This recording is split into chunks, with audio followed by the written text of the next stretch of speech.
Hello and welcome. I'm Leigh Ann Gerrans and you're watching W News, broadcasting live from the Al Arabiya headquarters. These are our top stories. The Kremlin says a phone call between Trump and Putin discussing a ceasefire in Ukraine is now over. Urgent calls for the Gaza ceasefire to return after Israeli airstrikes kill more than 400 people. And NASA astronauts finally head home after more than 9 months in space.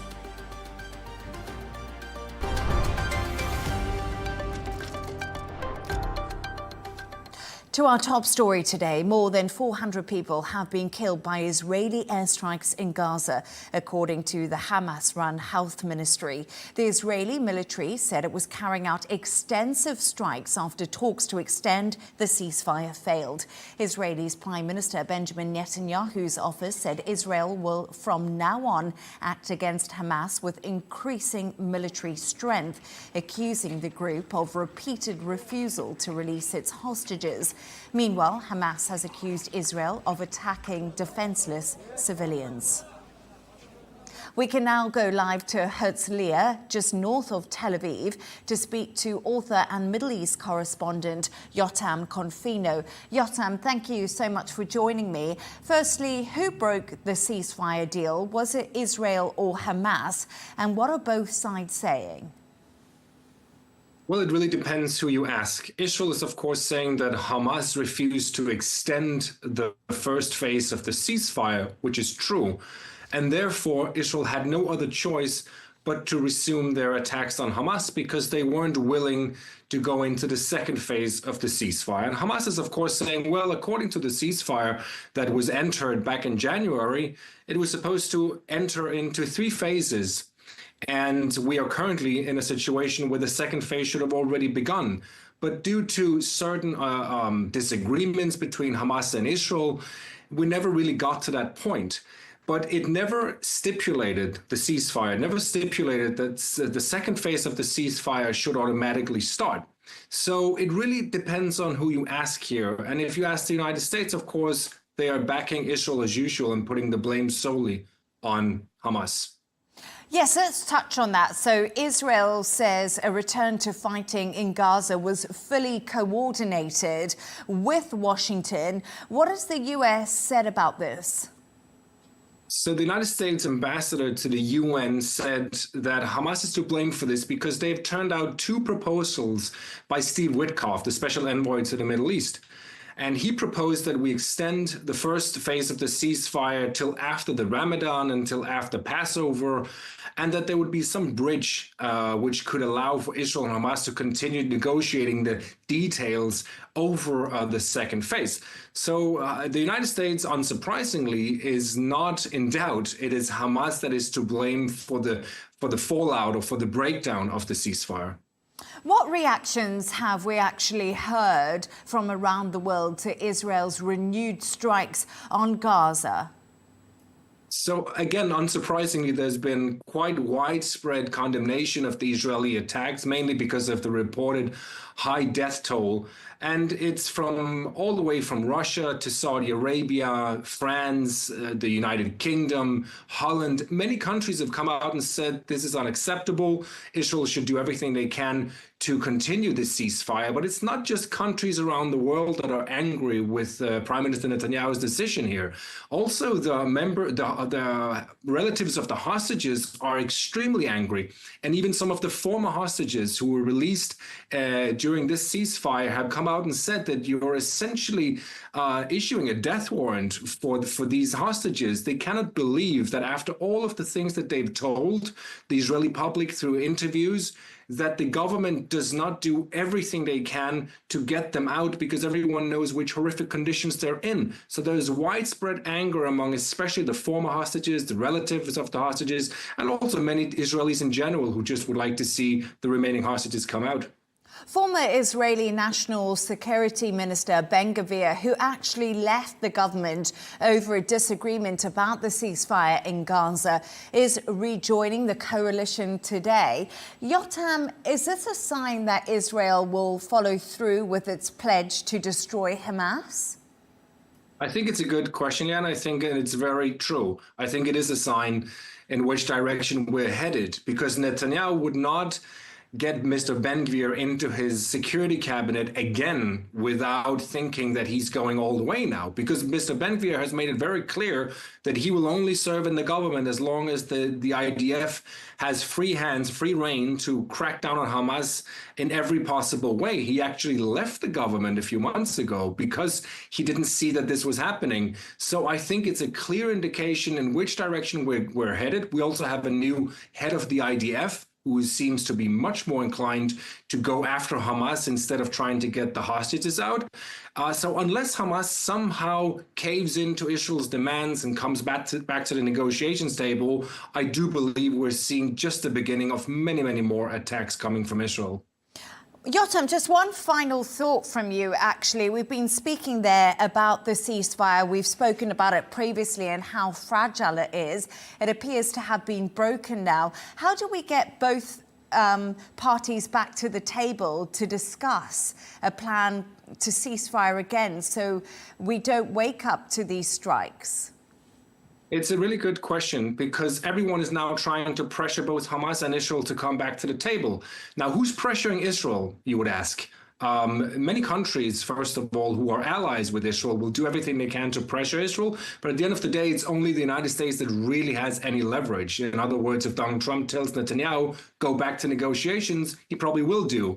But something that I also forgot to mention before our conversation here is that a couple of minutes ago, we heard rocket sirens in southern Israel, and that was apparently caused by a missile launched from the Houthi rebels in Yemen. So there are other actors in the region that are trying to pressure Israel into coming back to the negotiations table, such as the Houthi rebels. Hezbollah has not reacted yet, but this is the situation so far. But again, at the end of the day, I think that there are only two actors that can make these two warring parties come together in more negotiations. That is Donald Trump and Qatar.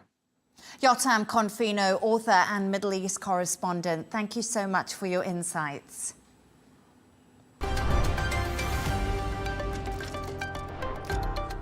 Let's take a look at some of the other stories making the headlines today. Germany, Europe's largest economy, has passed a massive increase in government borrowing, including a sweeping change to the country's debt rules.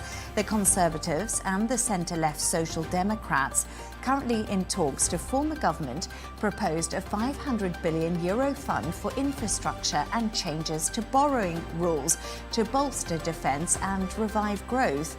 To secure the necessary two-thirds majority in Parliament, they had to integrate last-minute demands from the Greens party into their proposal. The legislation now goes to the upper house, which is set to vote on Friday. The pharmaceutical industry is urging the Trump administration and the EU to keep medical goods out of the trade war. Drug makers are hoping to avoid increasing prices for highly sought-after products like the weight loss drug Wegovy. The last surviving Battle of Britain pilot has died at the age of 105. Originally from Dublin, John Paddy Hemingway joined the Royal Air Force as a teenager before World War II. Tributes have been pouring in for him, including ones from the British Prime Minister and the Prince of Wales. President Trump is calling for the impeachment of Judge James Boasberg, who was involved in blocking the deportation order of Venezuelan migrants. It comes after a federal judge has given the administration a deadline to provide details about the deportation. 261 people were flown to El Salvador just as Boasberg's court order blocking the deportations came into effect. Trump has claimed that those deported are part of the Tren de Agua prison gang, which the president designated as a foreign terrorist organization.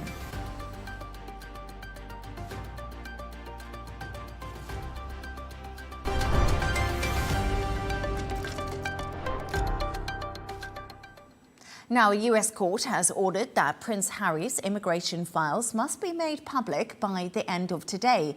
District Judge Cole Nicholas ordered the release of the documents after a Freedom of Information request by a conservative US think tank in Washington, D.C., called the Heritage Foundation.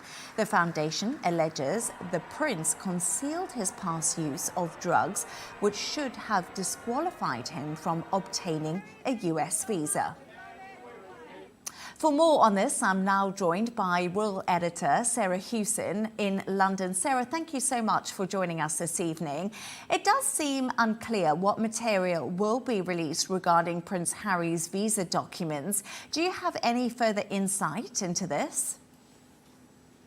Hello to you, Leigh Ann. Yes, how much we're going to learn about Prince Harry's visa application remains unclear at the moment. The deadline is looming for the Department for Homeland Security to publish his immigration documents after this long-running case brought by the right-wing think tank, the Heritage Foundation.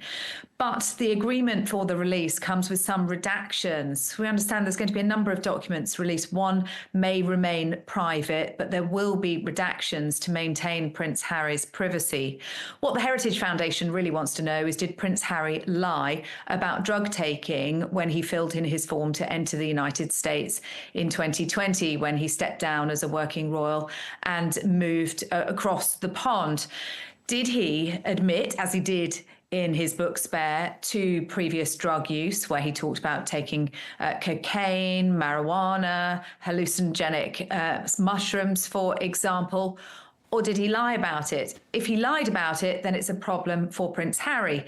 If he was upfront about it, then the Heritage Foundation says that Joe Biden's administration gave him special treatment because of who he is. And that's what they want to clear up. That's what this Freedom of Information request has been about.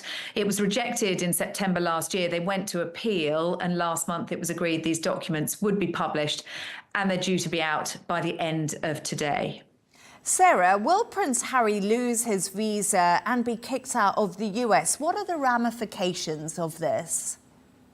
Well, technically, lawyers for the Heritage Foundation argue that he could be, that people are frequently deported from the United States if it turns out they have lied on those official documents. But in reality, I think that's very unlikely to happen. We don't yet know, actually, what kind of visa Prince Harry has. That may be one of the things that we learn later on today. Did he have to apply like you and I would, and in which case he would have had to answer questions about drug use? Or was he on this special A1 head of state visa, as some immigration lawyers have suggested, that the top of the range visa, if you like, which would have had a different level of questioning and might have meant it was slightly easier for Prince Harry to get in and wouldn't have to answer those questions.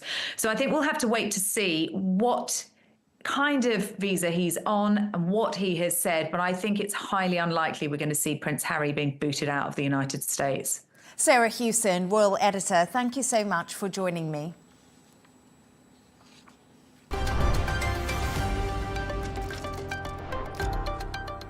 The Kremlin has said a phone call discussing securing a ceasefire in Ukraine between US President Donald Trump and his Russian counterpart Vladimir Putin is now over. For more on this, I'm joined by our Washington correspondent, Nick Harper. Nick, thank you so much for joining me. First of all, what's the latest?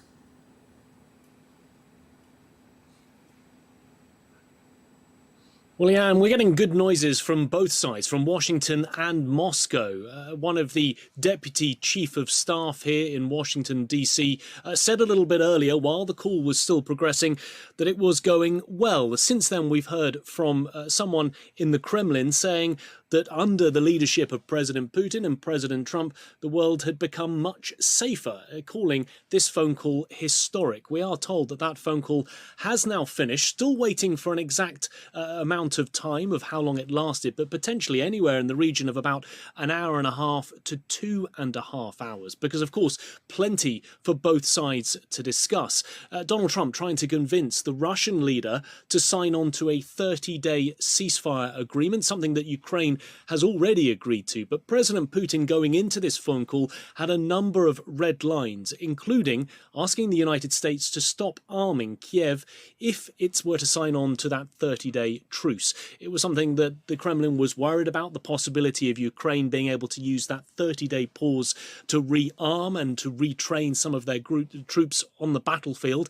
What we are therefore still waiting for is to find out exactly what was discussed during this call, if that 30-day ceasefire was agreed to by the Russian leader, and essentially what comes next in this peace process. Many details still to be worked out. We're likely to hear from the US president a little bit later today. He'll be signing executive orders in the Oval Office, and undoubtedly he will want to try and update the press as to how this call went. Leigh Ann?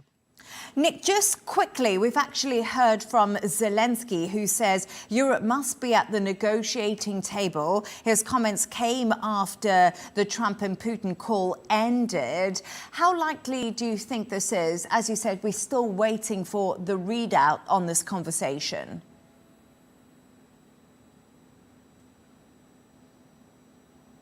Well, up until now, the US has been playing shuttle diplomacy, speaking to the Russians, speaking to the Ukrainians separately. At some point down the line, the idea is to try and hold negotiations where they are all around the negotiating table, something that could in itself be difficult. But yes, Ukraine and European allies have been saying up until now that they need a seat at the table when these ceasefire negotiations get properly underway. The big concern, of course, from Ukraine is with the US and Russia speaking directly to one another and excluding Ukraine, there is that possibility that Washington and Moscow agrees to terms that Ukraine simply will not sign on to. The big issue likely to be territory and whether or not Russia will hand back anything that it seized over the last 3 years.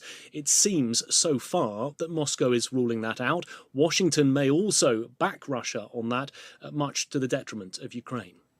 Nick Harper in Washington, thank you so much for joining us this evening. Just a quick recap there. The Kremlin says the phone call between President Donald Trump and Vladimir Putin has now ended.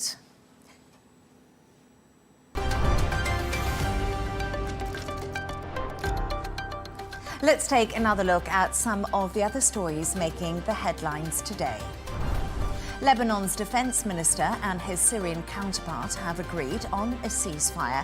It follows cross-border clashes between the two countries, which left 10 dead. 3 Syrian soldiers and 7 Lebanese soldiers were killed, according to the Syrian Defense Ministry and Lebanese Health Ministry.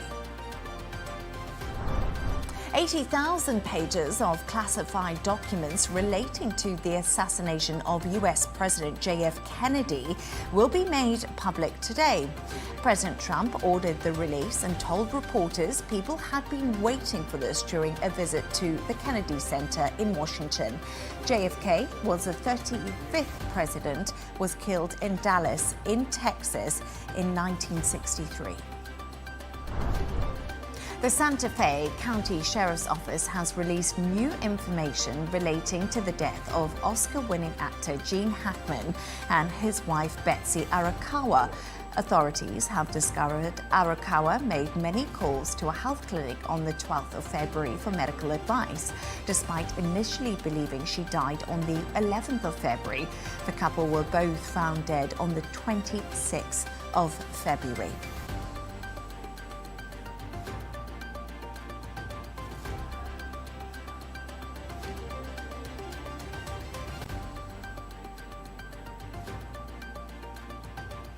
And India's Prime Minister Narendra Modi has joined Truth Social, the social media platform owned and regulated and regularly used by President Donald Trump. In his first post, Modi shared a photo with Trump taken back in 2019. The Indian leader added he was delighted to be on the platform and has followed the US president as well as the US Vice President J.D. Vance.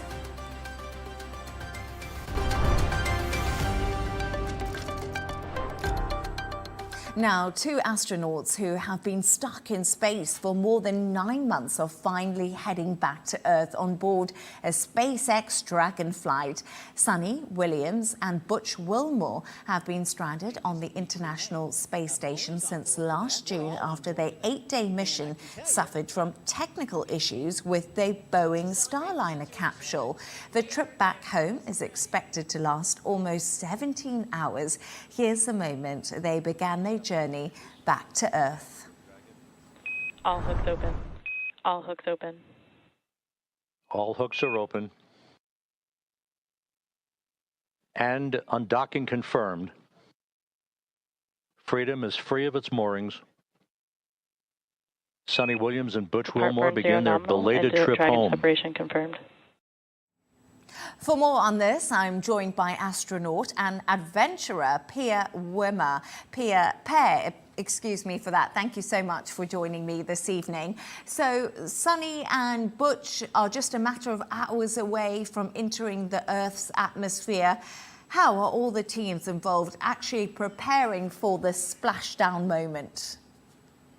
Yeah, this is a very exciting moment. They went up for 8 days, and it took 9 months before they came back. So obviously lots and lots of excitement. But everything is well rehearsed, well prepared. So yes, they will splash down at about 6 o'clock New York time or 10 o'clock UK time this evening. And they'll be picked up, flown back on shore, and then they go through the usual procedures, and that usually happens to astronauts when they come back. When astronauts come back from space, they can be a little bit fragile. Their muscles would have reduced, their bone structure would have been reduced, and therefore they need time to sort of regain strength again. Also, they would probably be a little bit dizzy in the first few days back on planet Earth, because the body is not used to, or the heart is not used to pumping blood in the upper part of the body as much that is required on planet Earth as they were when they were back up in space. Very interesting. So a little bit of dizziness and muscle wastage, possibly. We did mention earlier they have been on board the International Space Station for longer than planned. And you just touched on it there, but what can being in space for so long actually do to your health overall? Two things. I mean, psychologically, you are in a confined space, which is the equivalent of sort of a six-room house, and you're there for a long time. So theoretically, it can lead to isolation, boredom, loneliness, anxiety, stress, all these sorts of things that can happen to anybody. Now, NASA obviously trains their astronaut to be prepared for that. So a lot of the times they would go into dark caves and work with teams there, or they go to remote areas to be used to this.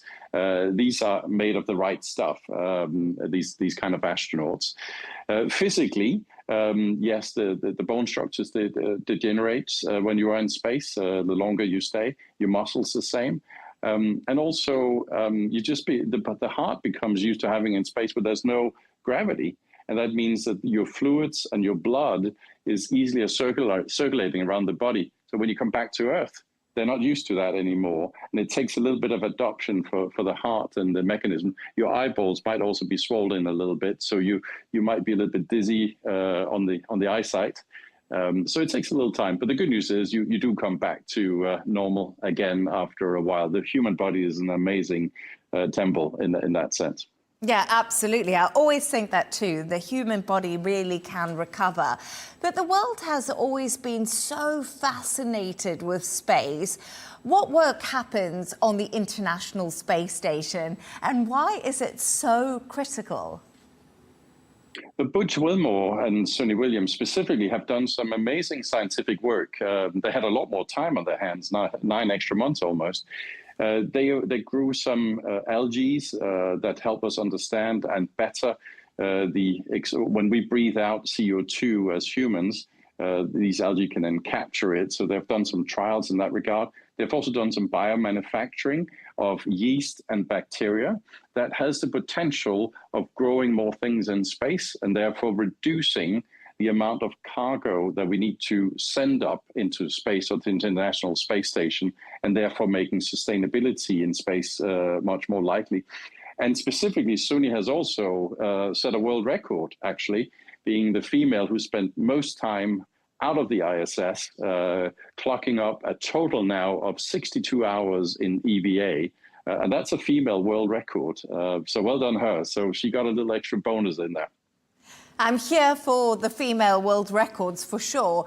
Per, is Elon Musk's SpaceX currently leading the space race? And I know you've been training for a space trip next year. Tell us more. Will you be going on one of Elon Musk's rockets possibly? I'm going to fly the Delta rocket, so that's going to be a different rocket. But yes, end of next year, my plan is very much to go into space. I've done lots of training in the centrifuge, spinning around faster and faster, and completely simulating how it is going into space. I've also flown fighter jets, both MiGs and L-39s and such.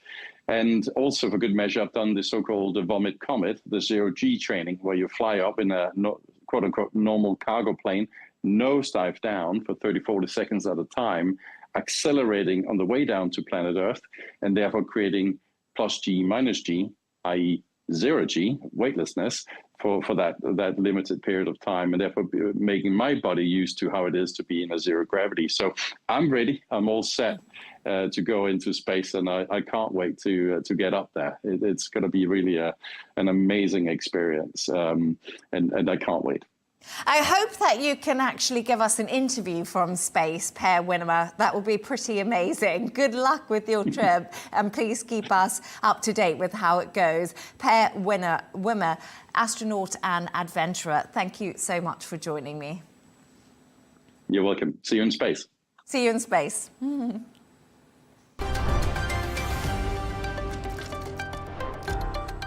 Let's take a look at the top business news now.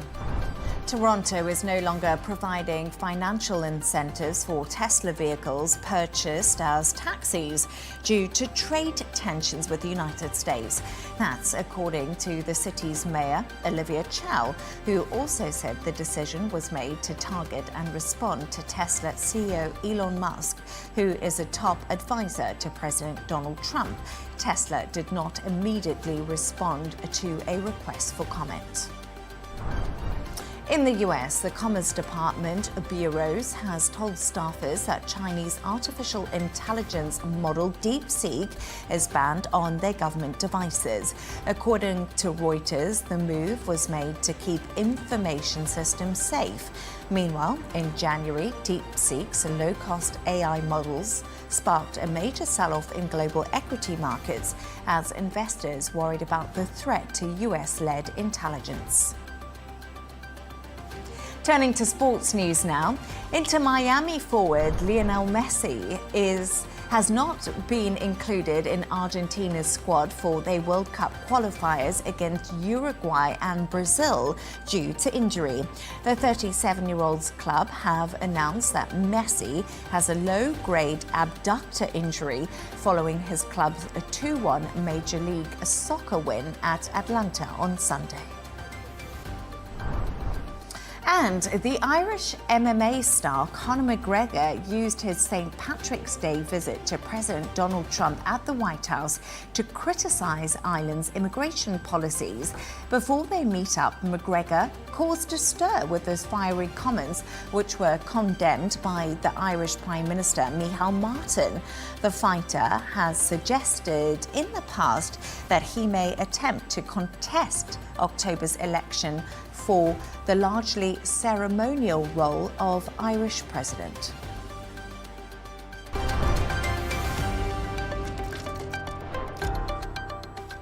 A reminder of our top stories.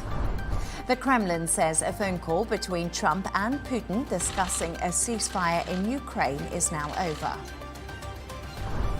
Urgent calls for the Gaza ceasefire to return after Israeli airstrikes kill more than 400 people. And NASA astronauts finally head home after more than 9 months in space. And that's all from us on W News. Thank you so much for joining us. The dressing room is coming up next. And of course, don't miss Tom Burges Watson with GNT. Good night and thank you for joining us.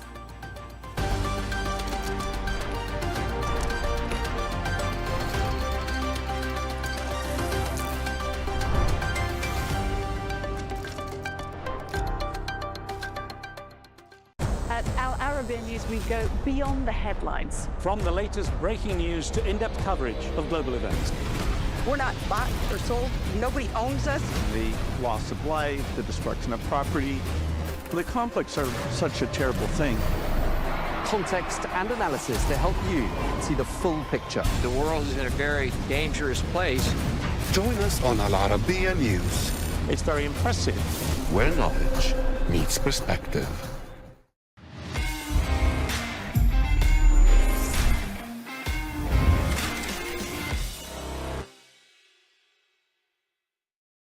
Welcome to the dressing room with our Arabiya News. We've got a special guest filling in for Colton today. A great friend of all of ours. A great player, had a great career. I hated playing against him. Mr. Sean Wright Phillips. Hello, good. You all right? Very good, mate. You know what, right? Everyone who says about left backs you talk to, Ashley was the same. Yeah. Hated playing against him. Nightmare. It was him and Aaron Lennon. Yeah. I used to call him like, it was like a bouncy ball, you know, like the rubber ball. Yeah. Even if he kicked him and he was falling over, he just bounced straight up and carry on running. Yeah, I actually remember you doing that. Running, I was playing for Chelsea, someone kicked you, you run, done a Sonic the Hedgehog roll, and still got the ball. Mate. Rapid, score goals, everything. Yeah. And he'd always run back with me as well. Never used to get a look in. Yeah. I didn't like running back with you. I had no choice. That's part of my game, to try and run people into the ground. Run them into the ground, yeah. Yeah. How you been, Geez? You be good? Good, yeah, man, good. Just busy working as we do. A lot of talking now rather than them playing, of course. Yeah. They're getting used to it. You do a lot for City, don't you? Yeah, a lot for City and a lot for the PLP as well. Yeah. So it's more than enough for me. What trying to catch up with Joe. Mate, I'm trying to get him out of the night out, haven't we? Yeah, I know. We need you on. Yeah, he's been slotted in. You got too much work on. You lot missed the last one. We did. Oh, we did. Yeah, me and you missed that one, didn't we? Yeah. I made it. Yeah. Yeah. What I was going to say to you, right? So you're working with Manchester City and you're doing like the ambassadorial stuff and you're doing the PLP stuff, which is the global arm of Premier League. But what do you prefer doing? Do you like breaking down the football games or do you like doing the social stuff with Man City? What's your favourite? Both, you know. I think the social stuff I'm always going to love because they do a lot with kids, especially when you go out to like India, places in South Korea and Japan. They're pretty cool trips. But the punditry stuff, like at first I didn't think I was going to enjoy it. And my first show, like they just kind of chucked me in the deep end. It was like with Dad and Alan Shearer. So I was like, wow. So I was a little bit nervous the first one, but now I'm starting to enjoy it and starting to do more in terms of like before I just let them kind of break there and pick the slots that you want to talk about. Whereas now I'm getting more comfortable and confident enough to like say, no, this is how I feel like it should have been. So I'm enjoying it as well. I like the ones you do with your dad where it's Arsenal against City. I like them. That's good, isn't it? Brilliant. Someone's always having one up on the other, aren't they? It's weird, especially the time in City where they were chasing City or City were behind and coming in. I've tried to be patient. Whereas Dad shoots early. Yeah. You know what he's like? His mouth just goes straight away. And I'm just like, cool. So when City, I just waited for my time and it just worked out perfectly. It did. Nice. Listen, it's good to have you. We missed the big man this week. Yeah, we do. Yeah. We do. Where is he? I know where he is, but I did know where he is. I see he's abroad somewhere. Yeah, oh no, he's Sex team. He's over there. Como. Yeah, he's over there. What's a gig this geezer's got? Oh yeah, he's going to Como. Although, mate, typical Colton. Yeah. What do you think happened on the way to the airport? Go on. Got his passport. Yeah. Oh, he calls me. He calls me. I think. Yeah, guess what? I went, I knew straight away, you've got your passport. He went, yeah, do you know what? It's in my jacket. And last minute I thought, I'm going to wear a different jacket. Ah, see, fashion. He had to change his flights. Well, listen, we wish, I don't know what he's doing there, but I know he'll have a nice glass of red wine and a bit of pasta when he's on Como, on Lake Como. It might have been the poker night. Yes, that was good. That played a part in that. He was probably a bit fragile. I'd say the next day. We had a good night. Friday night, was it, Bridgie? Around your house? Bridgie's... Yeah, it was a long day. We must have started around 3 o'clock, finished around midnight. Yeah, it was good. It was a good night. We had he ended up clearing up. Who? Coley, Coley. How did he win? Because there was and you poker play. Yeah, I know. How did I win?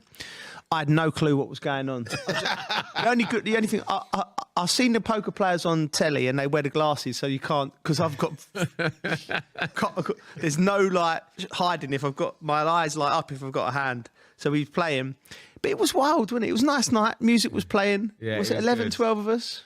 Carter come in. There was a couple. My youngest came in and had a little game. He lasted about 10 minutes. Chev took him down. It was brutal. He was unlucky though. He was unlucky. He played it well. He played it well. He walked in. He went, it's like the mafia. There was a couple of serious poker players. Well, one definitely was Aaron, wasn't it? My old agent Aaron. He plays a bit serious. Yeah. So I think playing with the likes of us was a bit difficult for him. He was like, what is going on? Do you know what the wildest thing was? There was a few drinks in, so we was all very merry. This was late on, and Wendy come in and said, Colton's on the chase. So there was a rerun of Colton on the chase, and we got, we got to get this on the screen. So we got the big man on the screen, and it was him, and he was chatting to Bradley Walsh, and I was thinking, this ain't going to go well for him. I was thinking, but he done well, didn't he? Mate, fair play. He got onto the board. There ain't no chance I'm going on that. But listen, he answered questions. I didn't know he had them in the locker, and it was good to see. It was just it was a good night. You've been up too much, mate. Well, I had my first experience of trolling people back on Instagram. Yeah. I see someone called you a sausage. Yeah. This was after you saying PSG go far in this competition and they were coming up against Liverpool, right? What fans need to listen? I've stayed out of all of that. What they need to realise is you were right. Yeah, no, they need to listen. But what they need to realise, right? We get paid for giving our opinion, right? Yeah. I've got to be unbiased. Right? I watched PSG play twice at the back end of they were dreadful at the start, but I watched them and I could just see it all coming together. And I saw Liverpool and they started to look a bit frail. Like there was a couple of results leading up to that game where I thought, and then the first leg, I think, was the biggest smash and grab I'd seen in football. So I just had to say what I see. I thought PSG would win the game. And then I don't usually go on and look at it, but then I was getting opened up.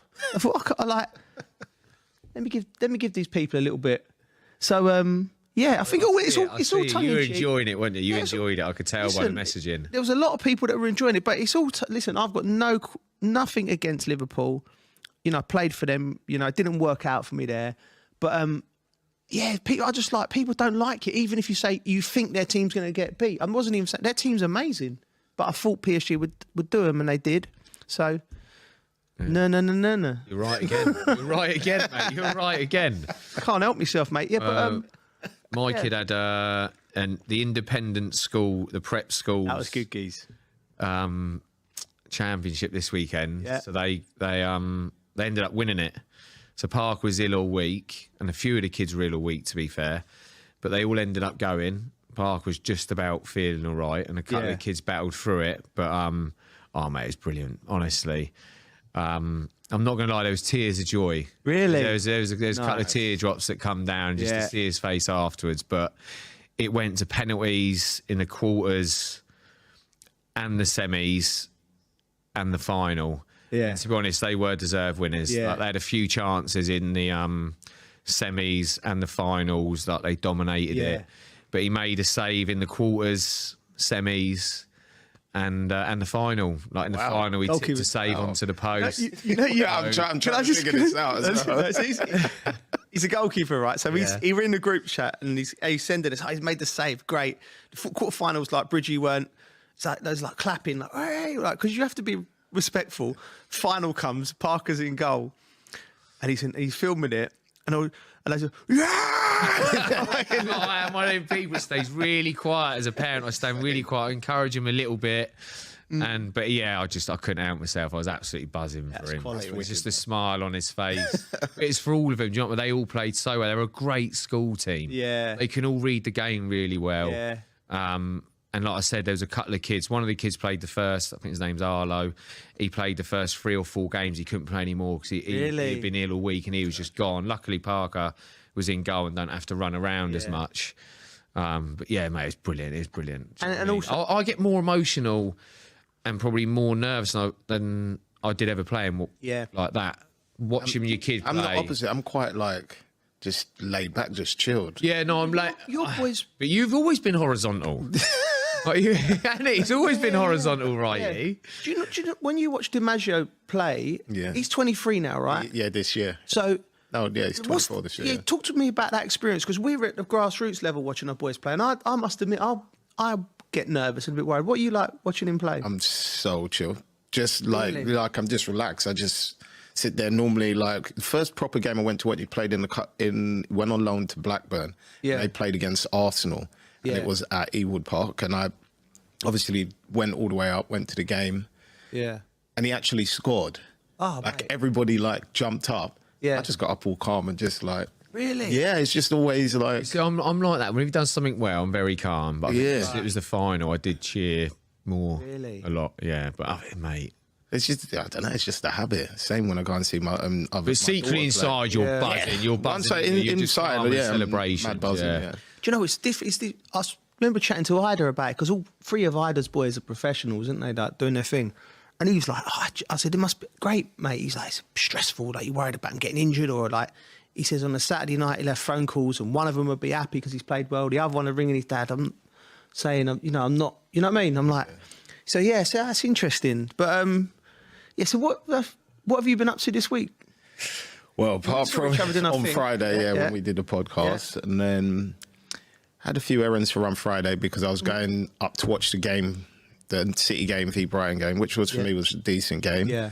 And just caught up with some co-workers and had a few drinks really, and then tried to make sure I was back down in London to watch the cup final. So a few drinks for you, straight Hennessy's, right? That's your drink, right?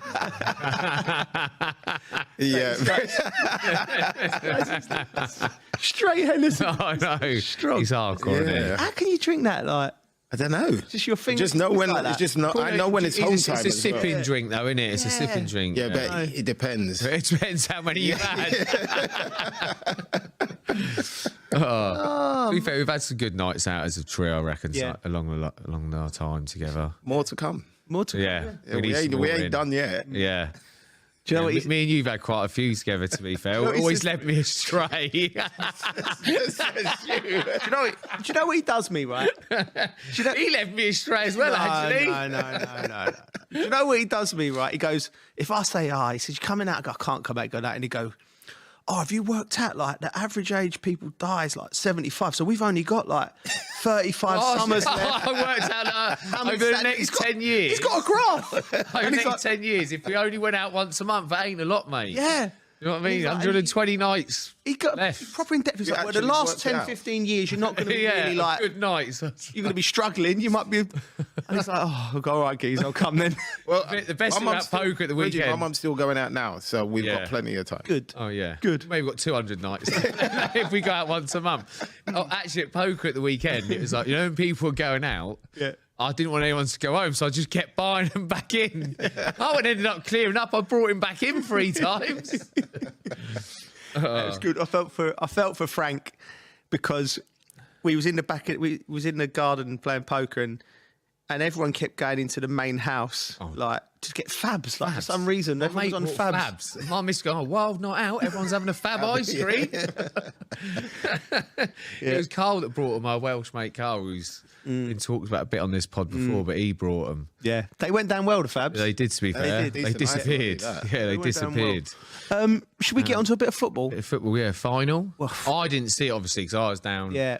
Watching, I see the highlights. It's the only place to start. I mean, you couldn't. I was driving through London at 8 in the morning, and there was Geordies everywhere. When I came to Manchester, do you know what I mean? First trophy in 70 years, isn't it? Yeah. First trophy in 70 years. That's like, if you're alive and you've seen Newcastle win a trophy, you've got to be 75 plus to remember it. That's like there's none of them. None of these lads have seen their team win a trophy.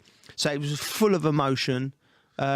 Dan Burn getting a goal, Newcastle boy. It's like, call up to England, mate. Sometimes you think in life, you think to yourself, there must be a plan from higher something else, because for them, a Newcastle lad who's found himself there, he's gone round the houses, gone lower leagues, gone into Brighton. He's a proper Geordie boy. Yeah. His first call up for England at 32, and he's playing a cup final, and he scores the pivotal goal. Do you know what I mean? It's like football is. That's why we love football. It just brings up these fairy tales all the time, you know. And even the most hardened Liverpool fans could be forgiven. They must have had something in their heart just going, all right, you know, we've had our, you know, we've won trophies, and we're going to win trophies, but if we're going to lose to anyone, it would have to be to Newcastle, wouldn't it? What do you think of that, Ray? Newcastle just bullied them. Yeah? Yeah, I thought they were the best team all over the park, every area. Something I thought they deserved. A few people asked me, I've got a few friends that are Liverpool fans, and I said to them before, like a few weeks ago, I said, I think Newcastle can beat you. And the first thing they said, no chance. I think as well, coming off that, the week they've just had as well with PSG, it's been a tough week, isn't it? Yeah, yeah. So that's obviously played a little bit. One thing you found out yesterday as well is true. Liverpool don't like direct football. They couldn't deal with it because it was bypassing that midfield every time they tried to go forward. It just came straight back. Their players all over the place. But Salah was kept quiet. Yeah, they played that really well though, didn't they? I thought they were aggressive. I'm going to ask you about that, like the direct style of play, because Eddie Howe come out after the game publicly and was saying that they played them, they kept their powder dry, I think is the expression he used, which means they played Liverpool 3 weeks ago, and all of their set pieces that they've been working on, the tactics of how they're going to play Newcastle in the final, they didn't do that day. And Liverpool sort of won a comfortable game 2-0. Yeah. I mean, how much of that Eddie Howe's tactics in the game was the decisive factor, do you think? Spot on. Yeah. Yeah, massively. I think he won that battle from the first 10 minutes. And I think what set the stall out as well. Remember when we used to play back in the day and the keeper's coming out 20 yards outside his box to take a free kick and kind of just lump it into the corner? You could see they couldn't deal with it because it put Konate in a lot of problems. Kwanzaa had to deal with that as well as normal wing play, which he's not used to playing out there. And it put Virgil in awkward positions because people were getting caught out, getting stuck under the ball. He's having to cover. And there was just, I found there was space everywhere. And it's probably the worst game I've seen Gravenberch played. And that's just because Joe Linton, Tonali, and Bruno was so good in that midfield. Yeah. They were aggressive. They kicked them. Yeah. They just didn't let them settle. Yeah, they just didn't let them settle. Well. Yeah. And they can play football on top of it. So as well as playing direct, if they need to hold the ball, they did that. Yeah, talking about the PSG game where they had the midfield of Vitinha, João Neves and Ruiz, and in Newcastle with Bruno, Tonali and Joe Linton, that's three imposing midfields, and they've lost them 2 battles in there, both games, didn't they? But Richie, what do you think about Van Dijk and Konate dealing with the long balls? Do you think the modern footballer, because it's, you know, when it doesn't happen as much, doesn't happen as much. I'm just thinking, when we played, there was so many teams. I'm thinking your Boltons, your Blackburns, your Evertons, your Stokes. There's at least 5 or 6, 7 teams that you knew that was coming, so you had to find a way of dealing with it. They don't deal with it as much. Yeah, they did it a lot. Yeah.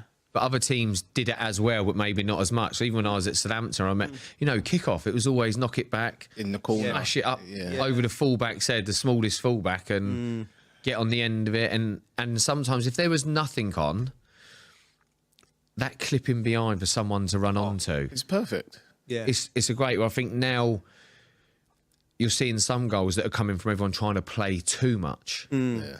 And it's getting that right, and it's hard. And I think that ball in behind, especially if you've got a striker or a winger that can run onto it. Yeah. And Newcastle got 3 of those. Murphy, Isaac, and Barnes that played yesterday. Runners. They go in behind. And you know, as a defender, that's the worst run, when attackers keep stretching the game. A bit more pressure, isn't it? You're under pressure to deal with it. Yeah. Yeah, we talked about that Friday, about running as a winger, running without the ball. I mean, I wasn't a winger. I didn't play wing until I went to Chelsea at 2022. That season, I was playing midfield before, with first year with Reggie, like 4-4-2, wasn't it? Yeah.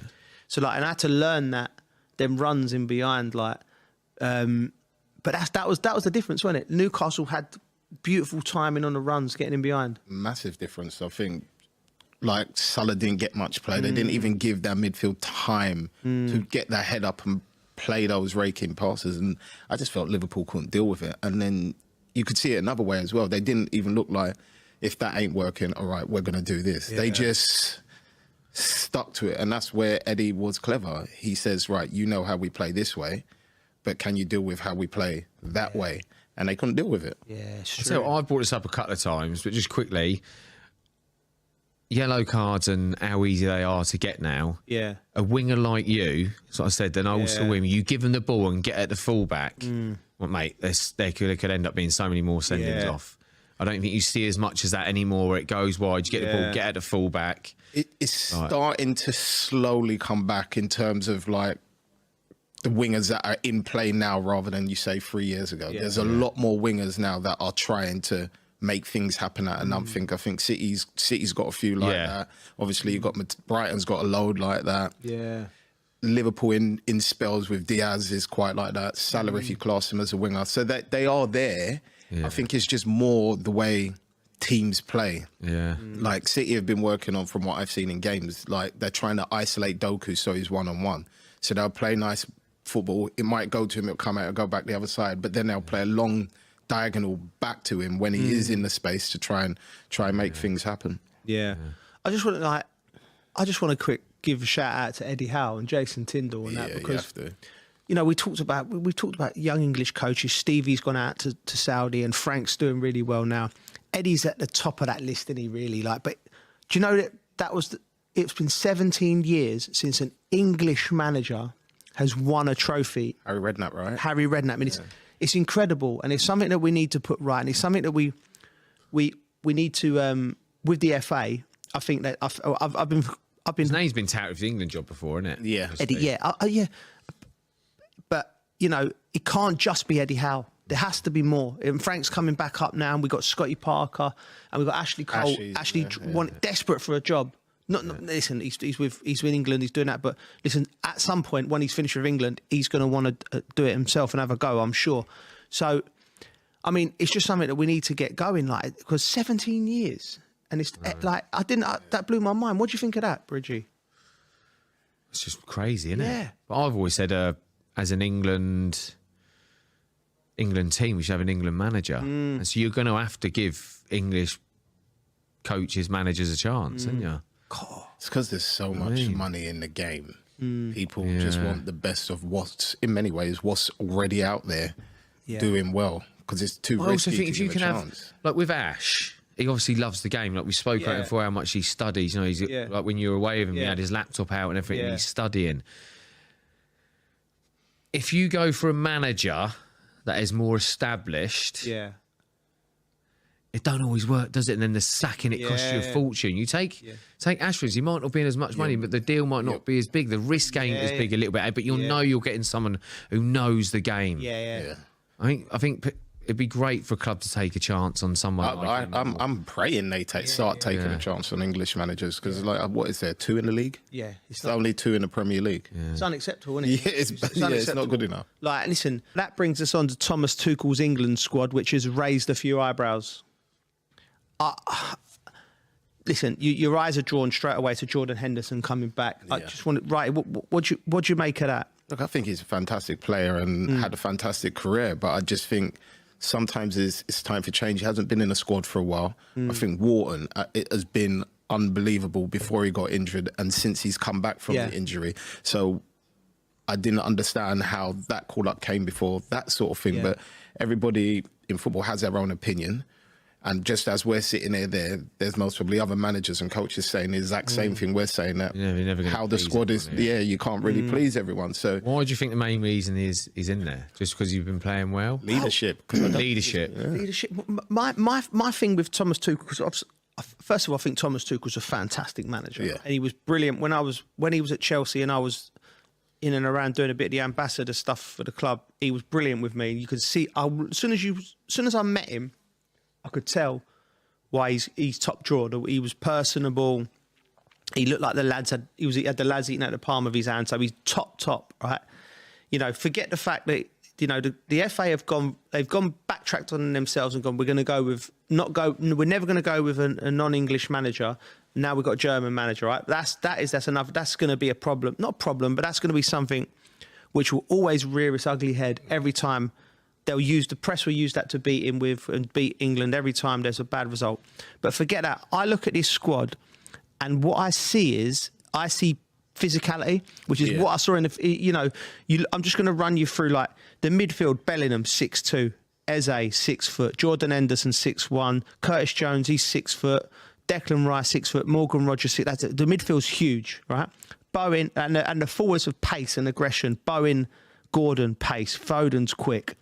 Rashford's coming back in, he's quick. Solanke can move. You know, the only one there who you wouldn't say is a flying machine is Harry Kane, and he's Harry Kane. Carl Walker's still in the back. Kwanzaa's a big lad. Liverment, Miles Lewis, physicality. So I think he's looked at it, and I think he's gone, right, I've got 18 months to go, right?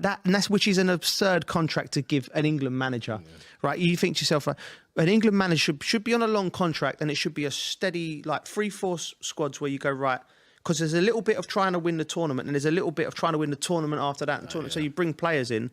He's gone, these players are going to, in 18 months' time, he's gone, these players are going to win me the World Cup, and that's the only thing that's going to keep my job. So I don't understand the mindset behind that.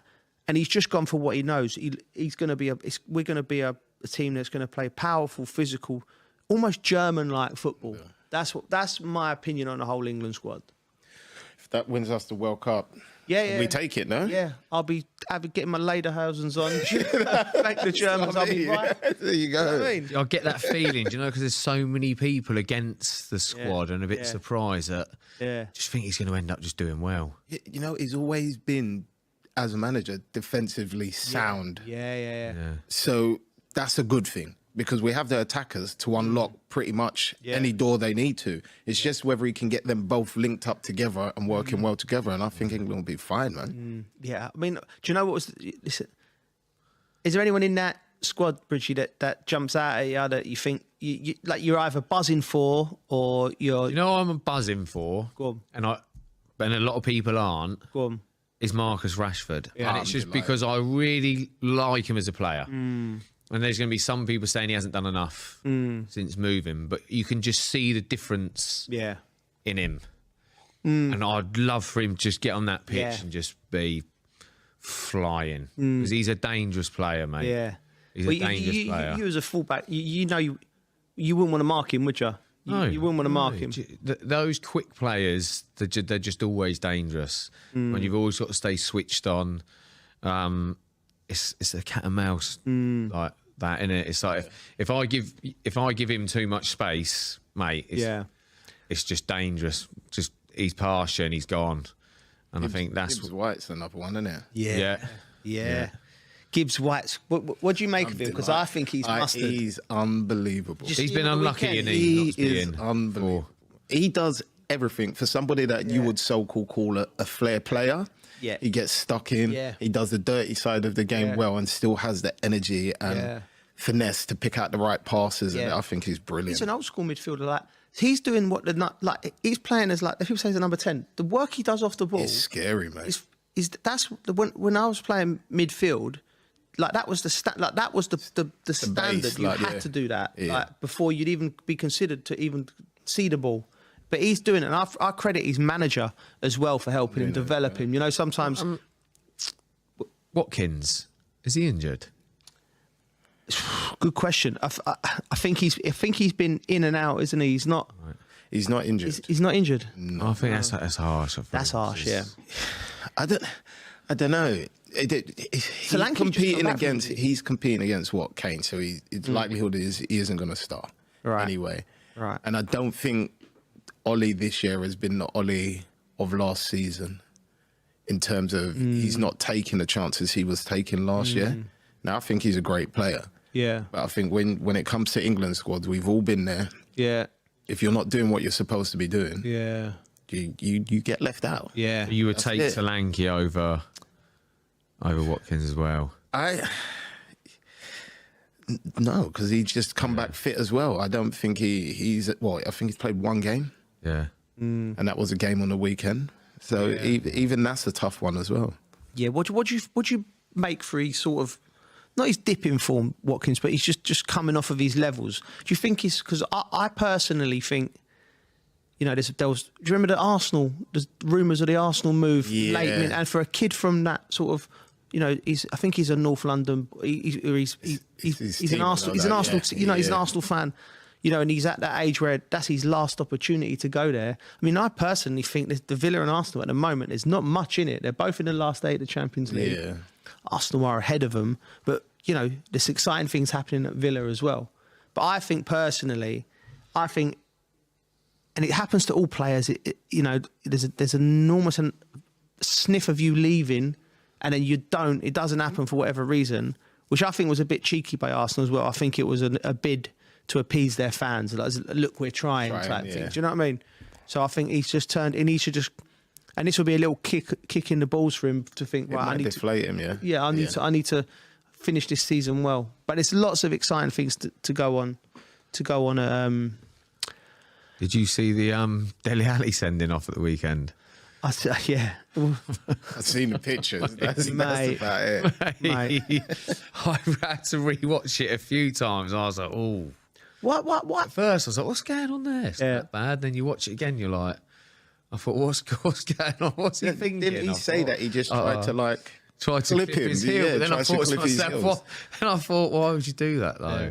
But the thing is, like, if you ain't played football for 2 years like him, you've got to give him a bit of a breathing space. Yeah, you have. I was gutted because I've just been rooting for him to do well. He's gone through. We all been rooting about him. I mean, what do you? Because we all know the whole of this country. One thing we do like in this country is we like to kick, when they're up there, we like to kick them down. But we also, when somebody opens up like he has, I think everyone, you know, talk about his troubled youth would have wanted him to do well at the weekend. Is that because that's what I personally. Oh no, definitely, 100%. Yeah, I just took the positives out of it. Yeah, he's on the pitch. He made an appearance. And there's something for him to build from now. I think he still have a chance with. There's something for him to build from now. Yeah, yeah. I mean, just learn from it. And well, listen, what worse?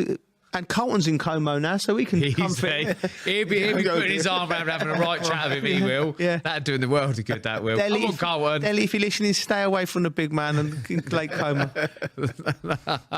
He'll look after you. Yeah, he'll look after him, definitely. He'll look after him. 100%.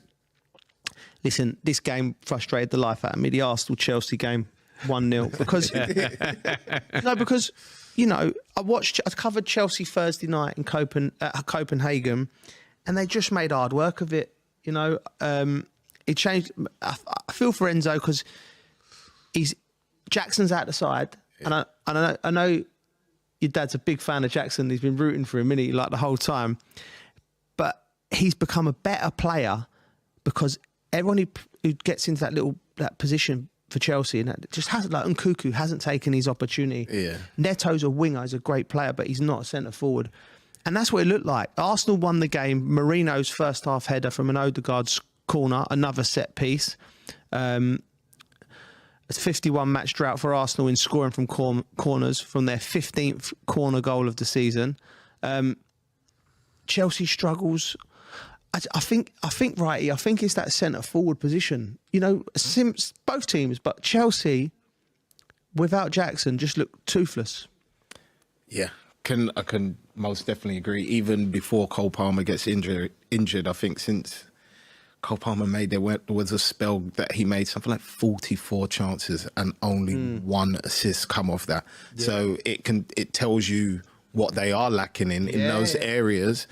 But then also, if Jackson isn't playing when Cole's playing, it feels like Cole doesn't influence the game as well as he has as well, because that's one of his players he always looks for to stretch the game and open the game up. So it's been a difficult time. But even, Joe, you speak about like the attack. I just think the defence, man, like against Arsenal, looks so bad. Like there's no leaders. I think I would have kept Thiago. Because if there's anybody those centre-backs can learn from, he's the best person for that to happen. Yeah. That's a fair point. You think they lack a bit of experience as well? His whole squad, yeah, I do. The whole squad. I know we've talked about Arsenal as well, like having and getting a striker, but that doesn't complete them, does it? When I look at them, I don't think they look miles off. I don't think that completes them. I think they're far off Liverpool. When you look at them now, I don't think a striker makes them like that's it now. I don't think it does. I had the exact same conversation with some friends, really? And I just use City as an example. Really. City got Haaland. He scored 20+ goals. They're still sitting fourth. True. So it's not the answer. Strikers. It hasn't been the answer for them 2 years when they finished second before this time, because you still need other people to score goals and to play well. Not many of them just look solid, do they? Yeah. They look solid or... Yeah, look for them little moments when you're looking at Chelsea as a defensive unit.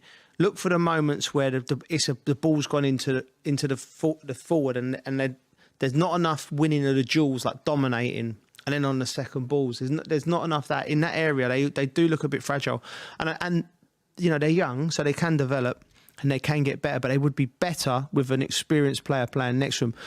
I want to quickly ask you, right, about, because I did the Arsenal game on Wednesday, and Raheem played and he set up 2 goals. And he come over to the desk to talk to us. And I know Raheem from Liverpool, and he's such a great lad. And fantastic career. He's done. Listen, if he finishes tomorrow, he's done enough in football. He's done absolutely brilliant. I mean, what do you make of first of all him? What's happening with him at Arsenal? And can you see? Do you think he can turn it round, or do you think there's? Yeah, he can definitely turn it round. Yeah, I think.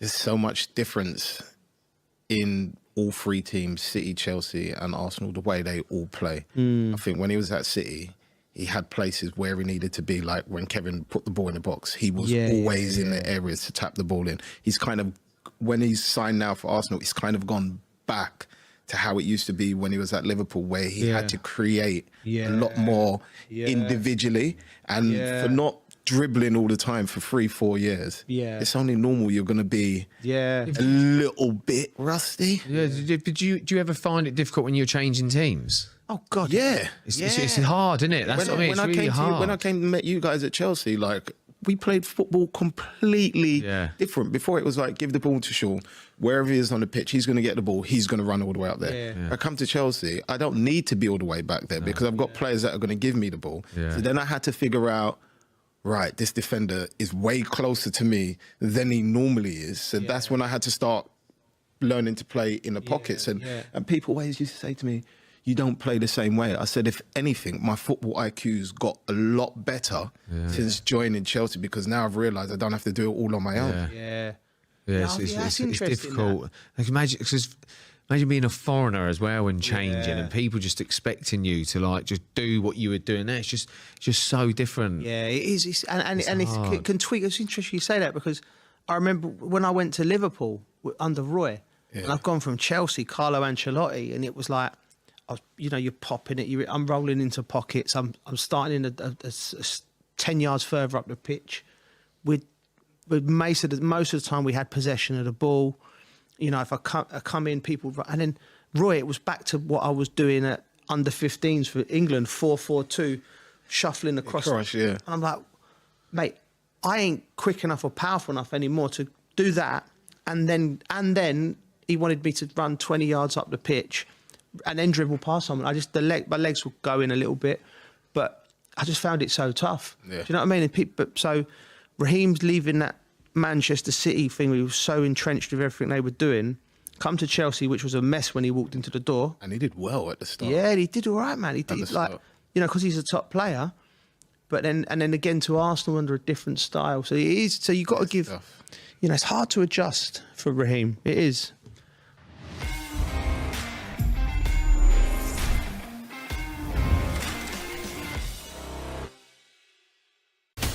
From the White House to Gaza, Kiev to Beijing, elections, economics and the environment compete with conflicts and other complex issues for our attention.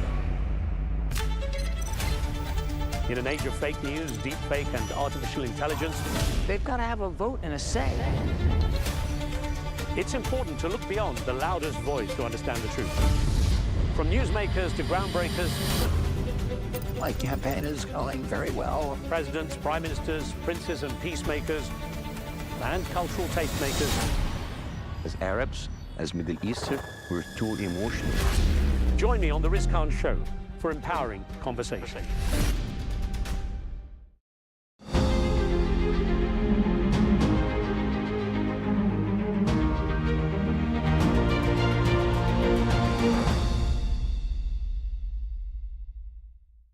Hadley, how, in your opinion, I mean, this is a very easy and difficult question at the same time. Does the return of Donald Trump affect the geopolitical landscape right now? Is Europe becoming increasingly irrelevant in the Trump 2 era?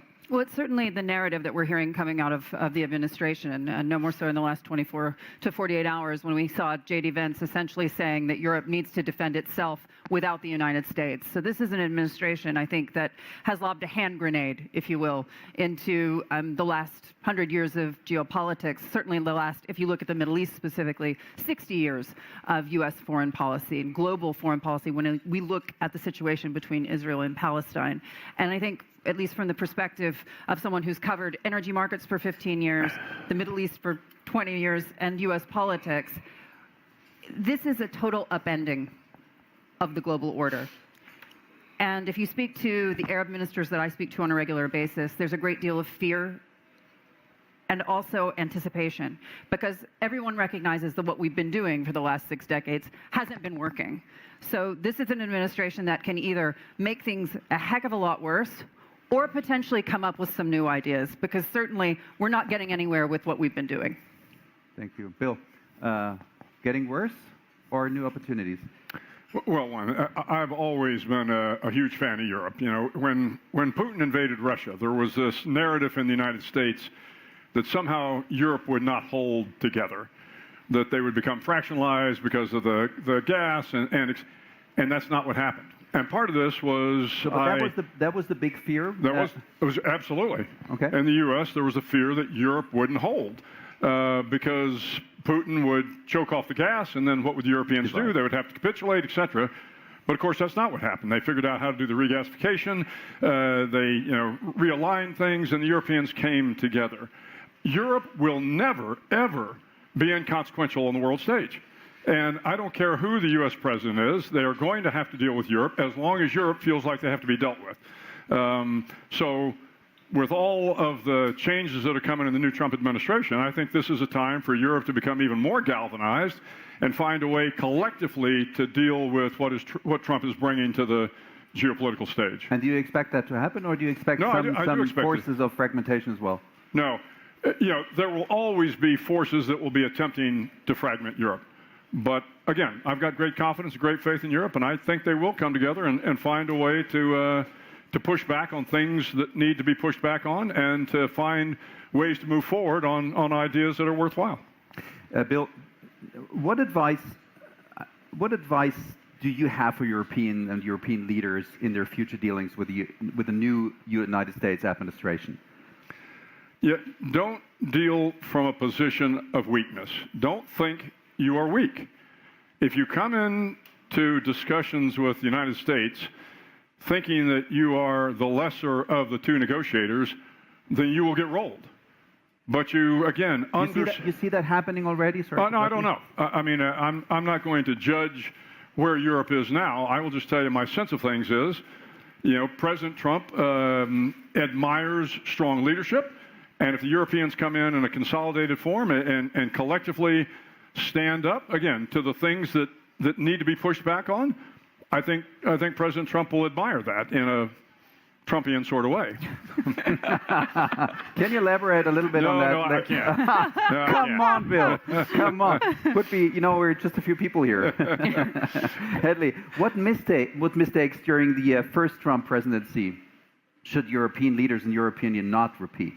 Well, I think one of the things that I saw in covering the last several years has been a tendency on the part of European leaders to be these Cassandras wailing in the winds. And to your point, when President Trump sat in a room and said that NATO spending needs to be increased, and by the way, why in the world are you taking energy from Vladimir Putin? You're putting yourselves at risk. I was literally the first person to get a German, and it was Ursula von der Leyen, then Defense Minister of Germany. I was the first person to get comment on that statement coming out of that room, and essentially everybody looked shell-shocked. But guess what? A, he was right, and B, to your point, Europe got on the ball and increase their NATO spending. And everyone agrees, whether they support Donald Trump or not, that they need to continue increasing that spending. So I would say, you know, the irrelevance of Europe, whatever the Trump administration says, is perhaps a little overblown at this point because we have seen them, when forced, get their act together. So in that sense, to your point, I mean, there's still hope, there's still room. Perhaps with new leadership. Thank you very much.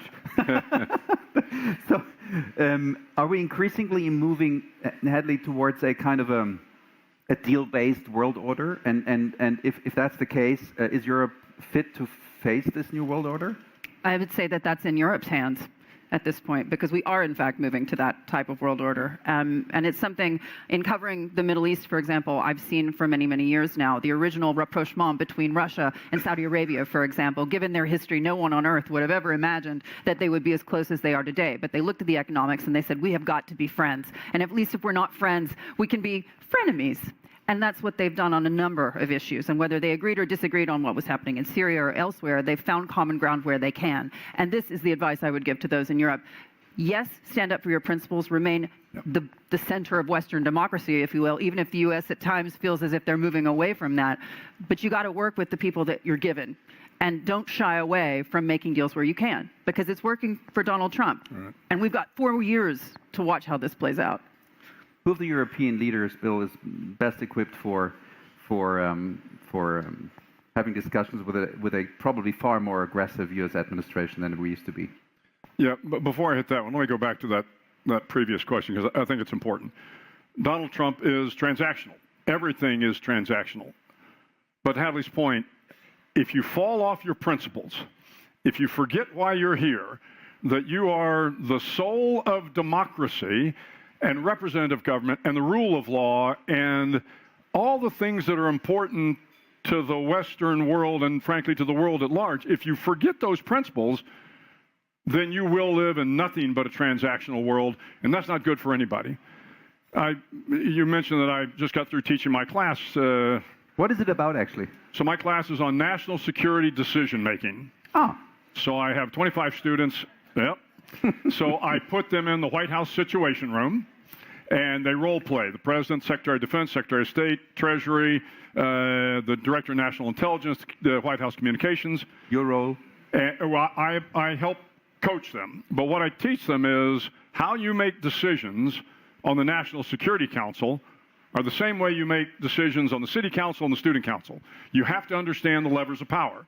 And the levers of power are Secretary of State, soft power, relationships, Secretary of Defense, hard power, Treasury, financial power, you know, the Attorney General, legal power, communications, you got to be able to communicate, right? If you don't understand how to apply all of those, then you're not going to be able to get through a crisis. But the first thing I tell them is if you're sitting at the head of that table, whether you are the president, the CEO, whatever your position is, the first question you have to ask yourself is, who are we? Who are we as a nation, or who am I as a person? If you don't know who you are as a nation, if you don't understand what the principles are, and if you don't abide by those principles, then every decision you make after that will take you further and further away from those principles and probably put you in a very bad place. If you know that you are a country that believes in representative government, that believes in human rights, that believes in the rule of law, that believes in democracy, if you believe in those things, then you're going to make decisions that are principled, that are moral, legal, and ethical. If you do not pass the litmus test of moral, legal, and ethical on every decision you make, sooner or later it is not going to end well.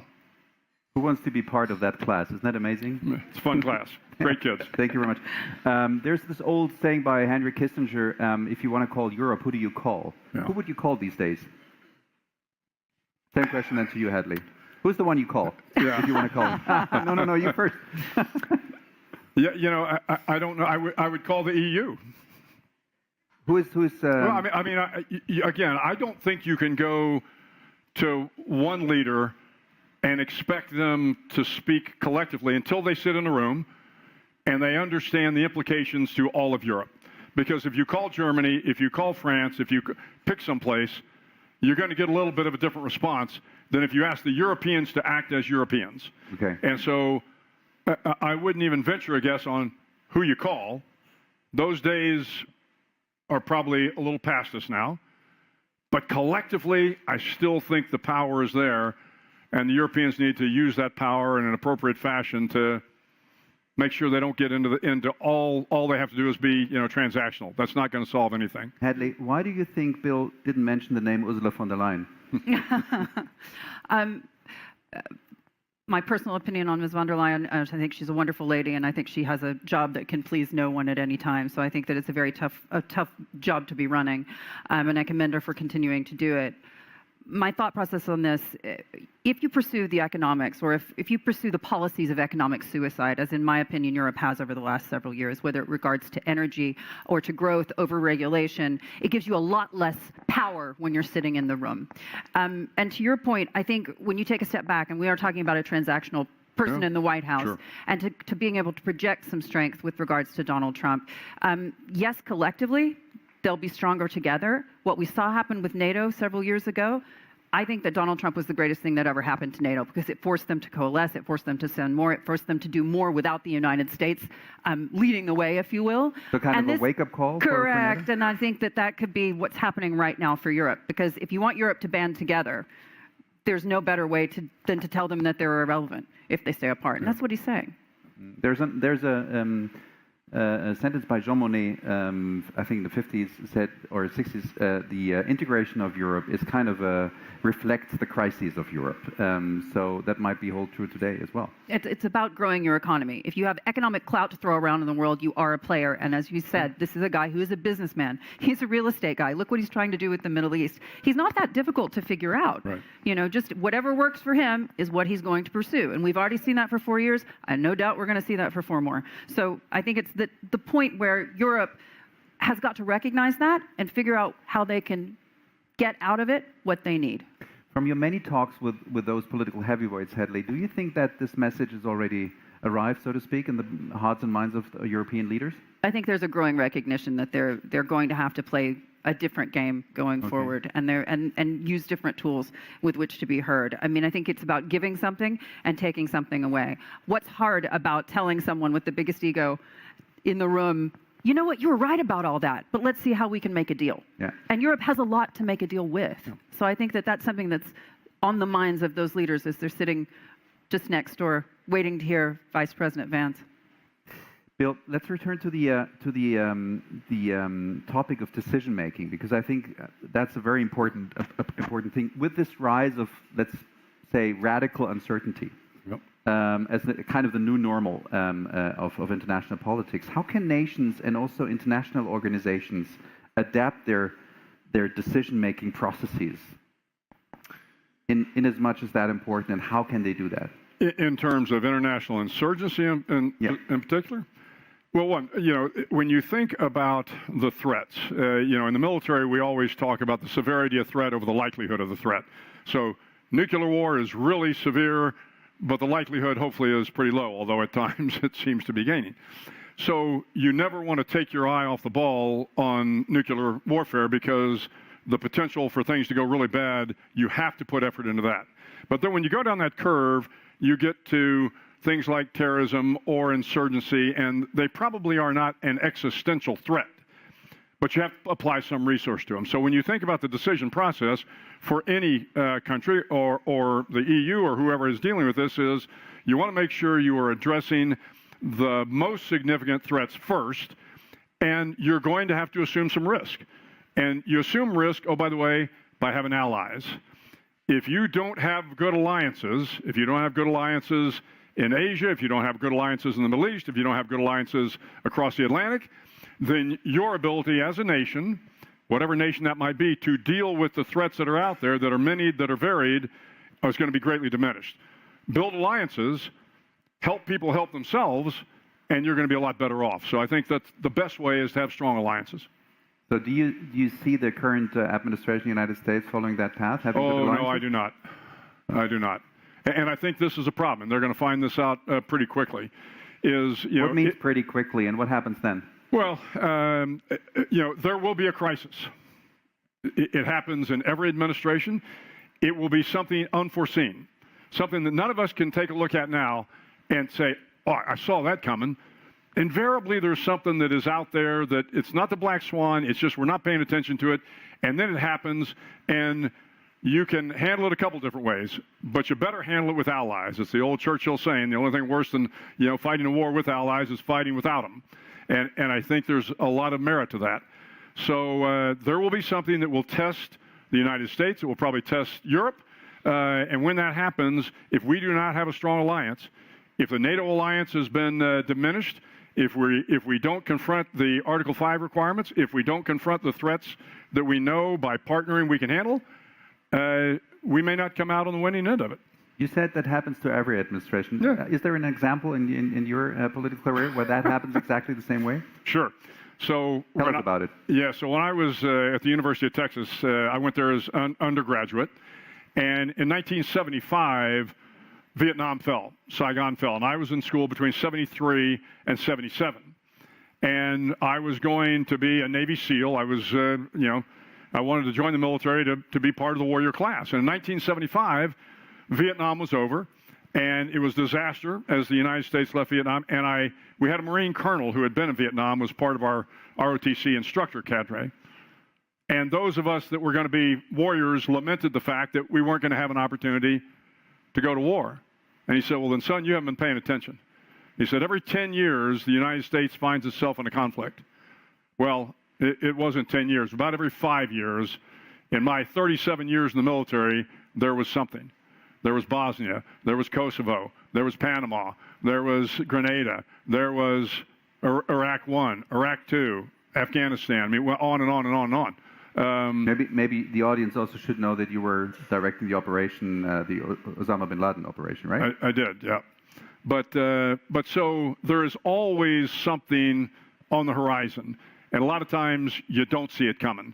But as a nation, you better be prepared for the unforeseen, and you have to be organized. You have to understand the levers of power. You have to understand how to make decisions, and you better have alliances. Hedley, given the forecasted economic downturn here in Germany for 2025, how might this impact the country's role, in your opinion, in global security affairs? It's very difficult. I don't think anyone should deny that. I think you have to have economic security in order to project strength. Yeah, What's that? absolutely. Yeah, absolutely. I mean, I think that's undeniable. I think, and you have to choose your leaders with that in mind.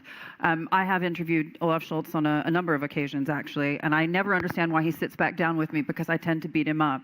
Last year at this Munich Security Conference last year, I asked him, how does it feel to be, running the sick man of Europe? And he denied that you were the sick man of Europe, and we all know that that is not the case, sadly. But this is a great country. This is a country with enormous possibility. As you can get that energy situation under control, which you are doing as we speak, things can be turned around. But again, to the bigger point, you have to have that economic clout to project strength. But just as an aside, while we're all sitting here in Munich, we're thinking about the future of the world as we know it, Western democracy, what's going to happen with Ukraine and Russia, what's going to happen in Gaza, and numerous other things, including AI and China. The President of the United States is planning to go to Miami to the Public Investment Fund of Saudi Arabia's conference. It's their investor day in the United States. The biggest money guys in the United States and in the West are going to be there. They're going to be sitting in front of the president. And that was his choice. He was there to talk to those guys and not to us. And I think, that's totally fair. But if we're talking about allies, if we're talking about friends, I think it's deeply important to recognize what the U.S. administration sees as valuable. Did you speak to Olaf Scholz, the Chancellor, at this Munich Security Conference? Sadly, no. Well? I can't imagine why he doesn't want to talk to me again. What would be the question? If you had a single question to him. I think, for me, obviously, I've covered politics. I've covered energy. I was the last person, as you say, to talk to Vladimir Putin. Was it worth it? Because in those last days before the invasion, the narrative coming out of Germany was one of, we want peace, we want peace. We can't envisage any situation where we would have another world war, et cetera, another conflict. Was it worth it to stay on the back foot, to not be aggressive? because as you remember, the dance was so delicate and people were so worried about the nuclear threat, et cetera. But what we've seen over the last several years is that Vladimir Putin, while his economy is growing right now, the long-term impacts of the sanctions and of his isolation and being out of the international financial system is going to do long-term damage to his country. And his mindset, clearly, it's all about what's happening now, not what's happening in the future. So would Germany have been better off doing a little bit more to project to the Russian people, to Europe as a whole, that this is a threat, that this is someone that we need to watch, that this is somewhere where we may in fact have to be the aggressor as opposed to playing just offense? I think that Europe, unfortunately, with all of its history, has been very guilty of trying to bury its head in the sand on a number of occasions, and this is one of them. Bill, you nodded. You would have asked the same question or a different one? Well, yeah, but I would take a little bit of a different cut on it. I mean, it is easy to kind of look back in hindsight and say what we should have done. But to Hadley's point, there was the fear of the nuclear. I mean, the nuclear threat was out there, and we didn't know whether Putin was a rational actor. I will tell you, before the invasion, I did not think he would invade. And I didn't think he would invade because I had a couple of reasons. I said, one, there will be withering economic sanctions. He will become a pariah in the international world. The Ukrainians will fight. And, oh, by the way, NATO will come together. Biden will be stronger. Well, all those were true, but he invaded anyway, right? He didn't care. He didn't care, right? He absolutely didn't care. And so, I think it was, I give, again, the Europeans a little bit of a pass early on because of, one, the intelligence also said, look, this war is going to be over in 3 weeks. Russians are going to come in, they'll be in Kyiv, and it'll be over before we really have an opportunity to do something. Of course, that didn't happen. And it did take a while for the Europeans and the United States, really, to kind of get their feet up under them and to begin to support Zelensky and the Ukrainians the way they needed to. The BMW Foundation guys will beat me up if I don't ask a single question on the topic of energy. So let's use the last 3 minutes on the energy topic. Although I could listen to you guys for ages about what you're saying because it's just awesome. What role will the issues of energy prices and energy infrastructure, especially, and also what we have seen here in Ukraine, play in a future security architecture worldwide and especially here in Europe? What's your take on that? It's enormously important, especially with the rise of artificial intelligence. We know this is going to cost a great deal of money and it's going to move very, very quickly. One of the questions I think that everyone in this room and across Germany is going to have to start answering is whether or not, you're going to have to weigh whether or not it's worth bringing nuclear online once again, for example, simply because of the enormity of the cost and weighing those environmental concerns as well. But I would take a step back and also think about places where you can win. For example, as much as energy is important in the coming race of artificial intelligence, for example, you've got to also remember there's a sweet spot, and I'm talking about semiconductors. If you can find ways in which you can benefit from the opportunities that the next 10 years are going to bring, and even in the short term, like the United Arab Emirates is doing, Arab Emirates, like Saudi Arabia is doing, they've decided, okay, we can do a sweet spot where we can be a hub, for example, for semiconductors. There are ways to make this work to your advantage, but it does require a great deal of movement on the part of the government and also on the part of politicians being honest with citizens about the trade-offs. Yes, we want a green planet, but unfortunately, we also want to be able to power our phones.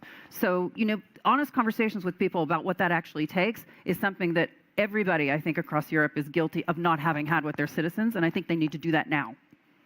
Bill? Yeah, and I would just, I agree with everything Hadley said, but I would also say we have to be realistic about when peak oil is going to be. Yep. The fact of the matter is we're going to need fossil fuels for a very, very long time. As much as we would like the energy transition to move quicker, it isn't. Now, again, I'm a big nuclear guy because having spent my time in the United States Navy, we have 18-year-old kids running nuclear power plants and doing a fine job of it, right? We've got to figure out a way to modularize these power plants, reduce the cost, put them into practice and into action so that, again, we can begin to power the AI generation with the fabs that are coming online, with, all the power that's going to be required to run hopefully the quantum computing. All of that will be important. But we also have to figure out a way, do we use more LNG rather than crude oil? How are we going to balance fossil fuels? Because they're going to be around for a long time. And we're going to have to build these things in parallel. The energy transition, recognizing that we're still going to need fossil fuels, and find a way to live harmoniously with both of those until the fossil fuel curve can begin to drop off. No doubt about it. And I think one of the most important stats when we talk about artificial intelligence, when we talk about powering this AI boom, for example, I don't know if you all are aware, but China spends more on the import of semiconductors than they do on iron ore imports and oil, crude oil imports combined every year. And I say this just to sort of another wrench in the game, which is who makes all those semiconductors other than the United States? Taiwan. So if you want access to that, instead of having to grow your own semiconductor industry, which you're 10 years behind on, Taiwan is sitting right there. So I think that we need to start making those correlations between the energy that we're going to need globally and where we're going to find it. Thank you for putting things in perspective, ladies and gentlemen. Thank you for a dynamic and excellent conversation. Bill McRaven, Hadley Gamble. Thank you. Thank you.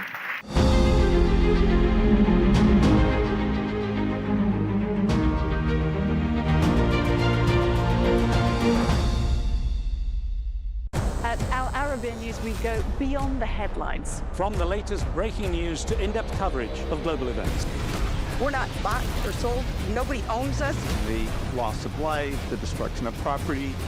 The conflicts are such a terrible thing. Context and analysis to help you see the full picture. The world is in a very dangerous place. Join us on Arabiya News, It's very impressive. where knowledge meets perspective.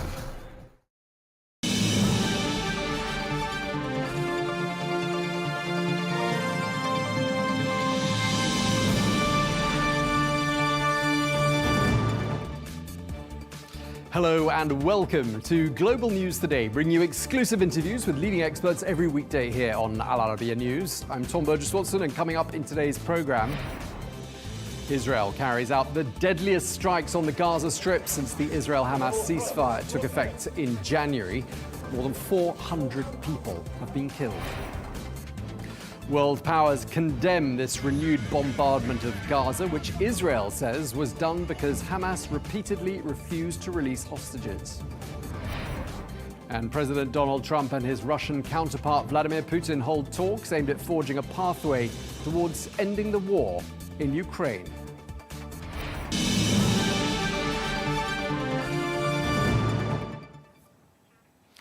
Hello and welcome to the programme. At least 400 people have been killed in Israeli airstrikes on the Gaza Strip, which struck during the early hours of this morning. According to health officials in the Palestinian enclave, more than 600 people were also injured.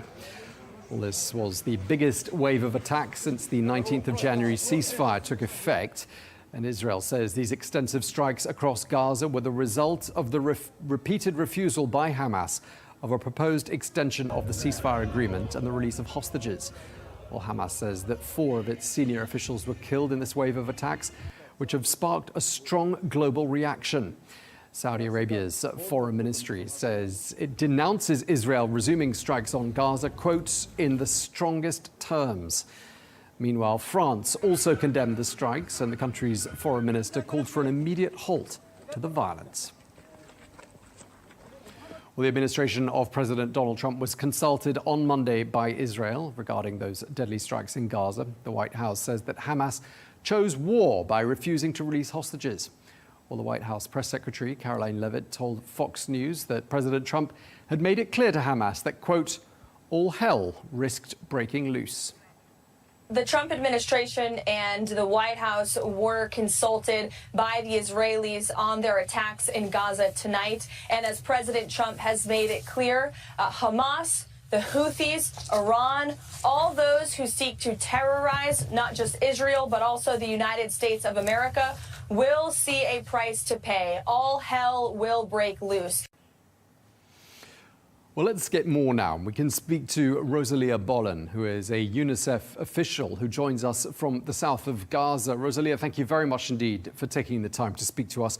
Just tell us, first of all, where you are and what the situation is on the ground around you.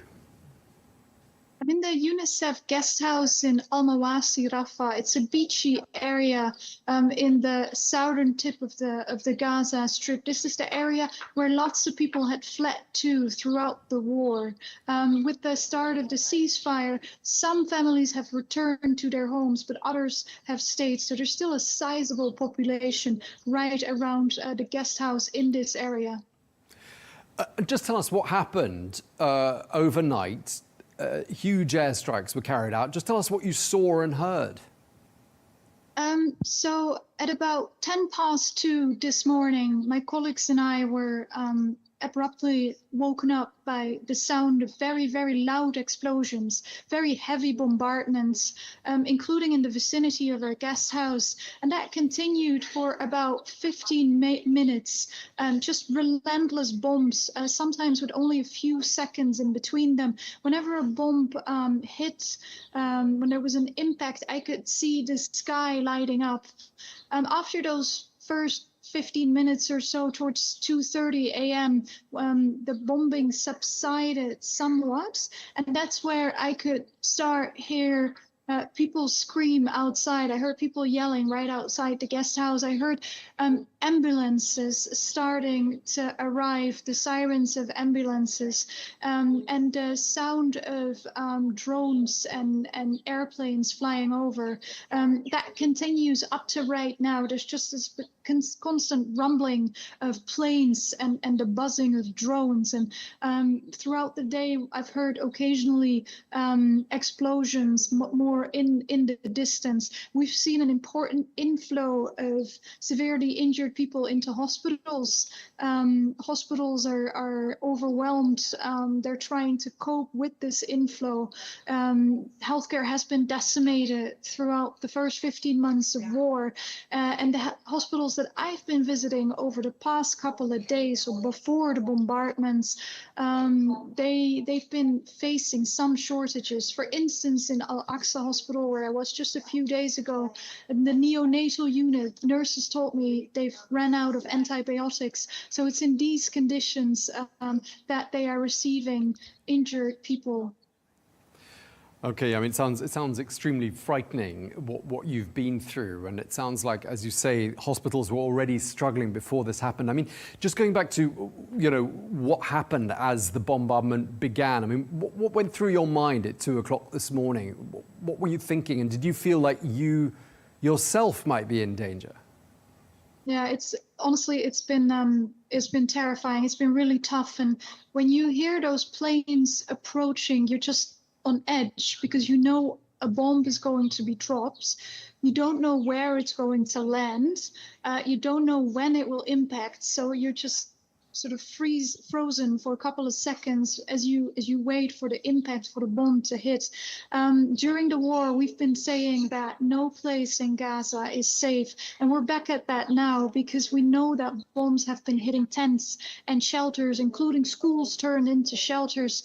There's dozens and dozens of children who have been killed throughout the Gaza Strip. So unfortunately, yet again, no place in Gaza is safe, and that is an absolutely terrifying thought for me and my colleagues too.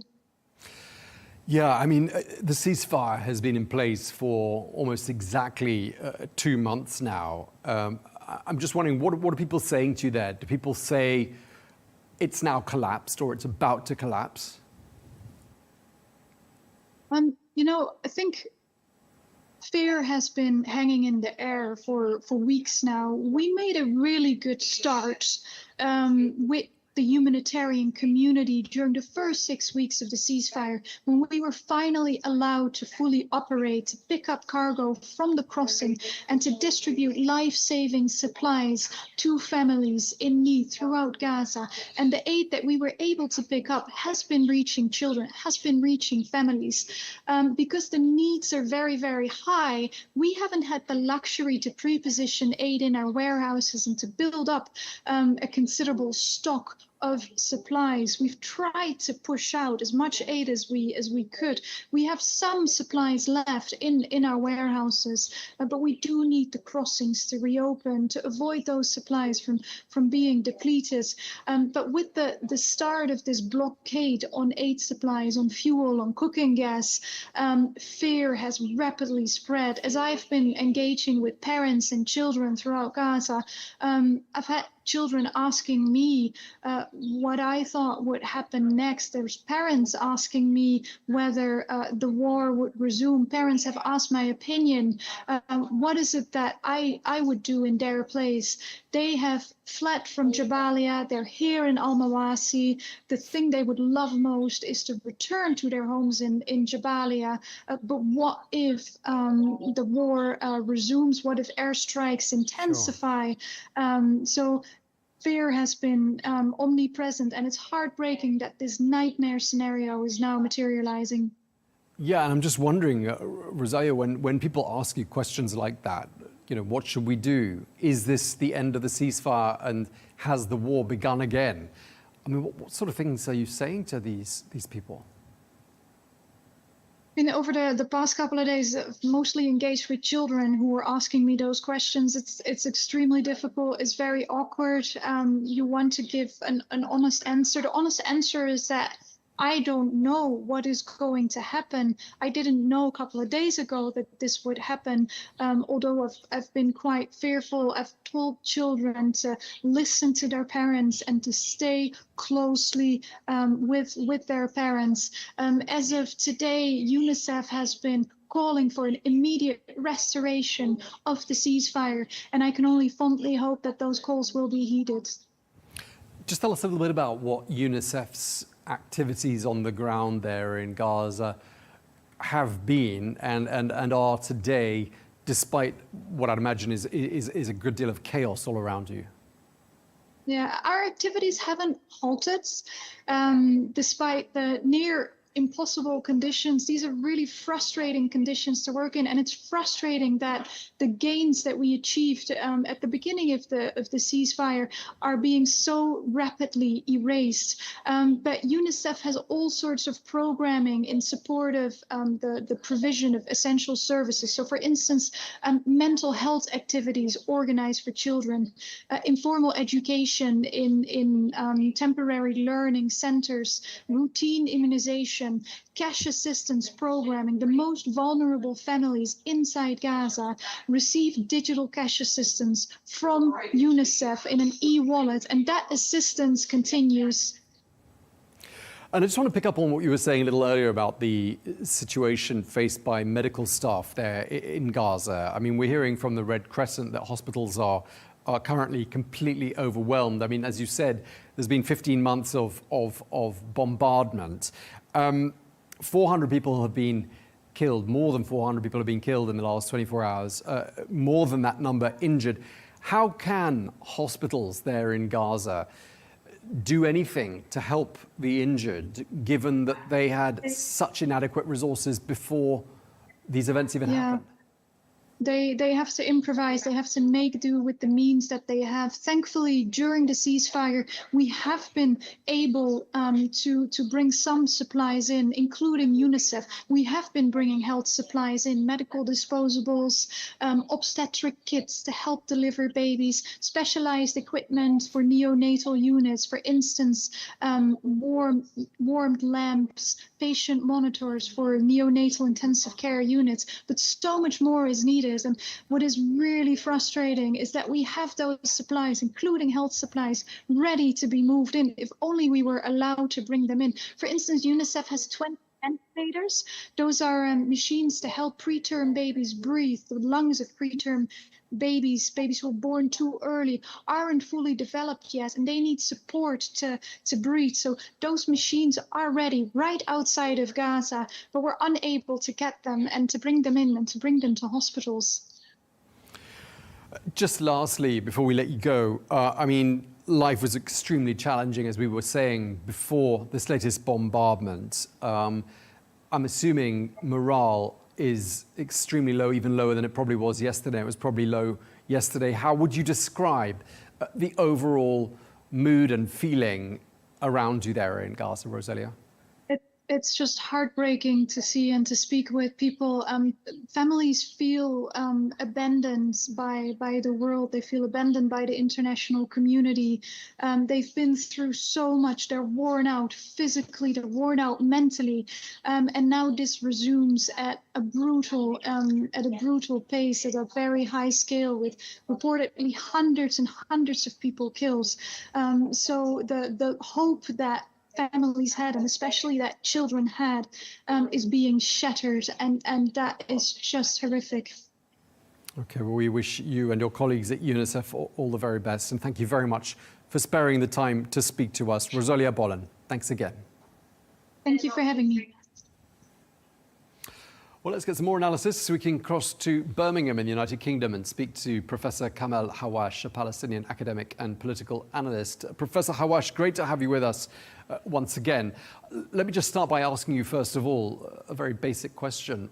What's your reaction to what's been happening in the Gaza Strip these last 20 hours or so?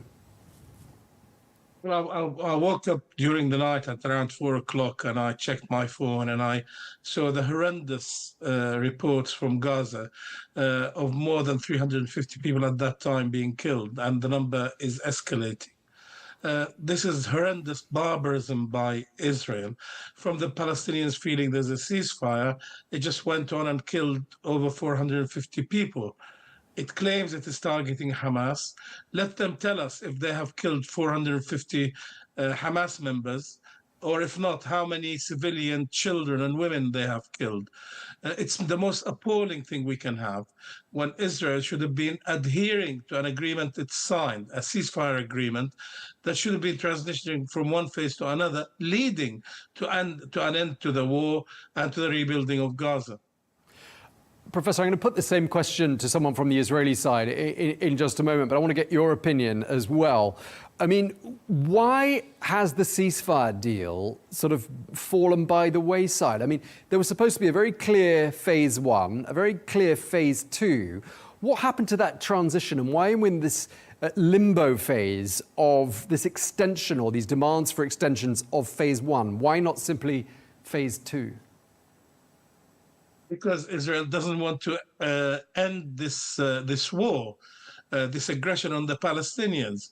If we do go through the three phases, there will be an end to the war. Israel would have to withdraw from every inch of Gaza, but Netanyahu doesn't want to, and he's relying on the change of leader in the White House, because this particular ceasefire agreement was negotiated under Biden. Trump seems to have given him the all okay to do whatever he wants. So he has started to the phase of, again, increasing the war, when in fact hostages were being released in accordance with the agreement, X number for X number of Palestinian hostages.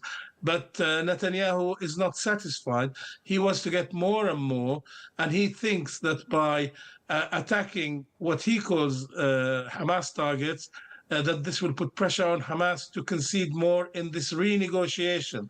When what should have happened is that Steve Witkoff, the envoy from Trump, should have said to Israel and Hamas, you stick to the agreement. Hamas has stuck to every aspect of the agreement.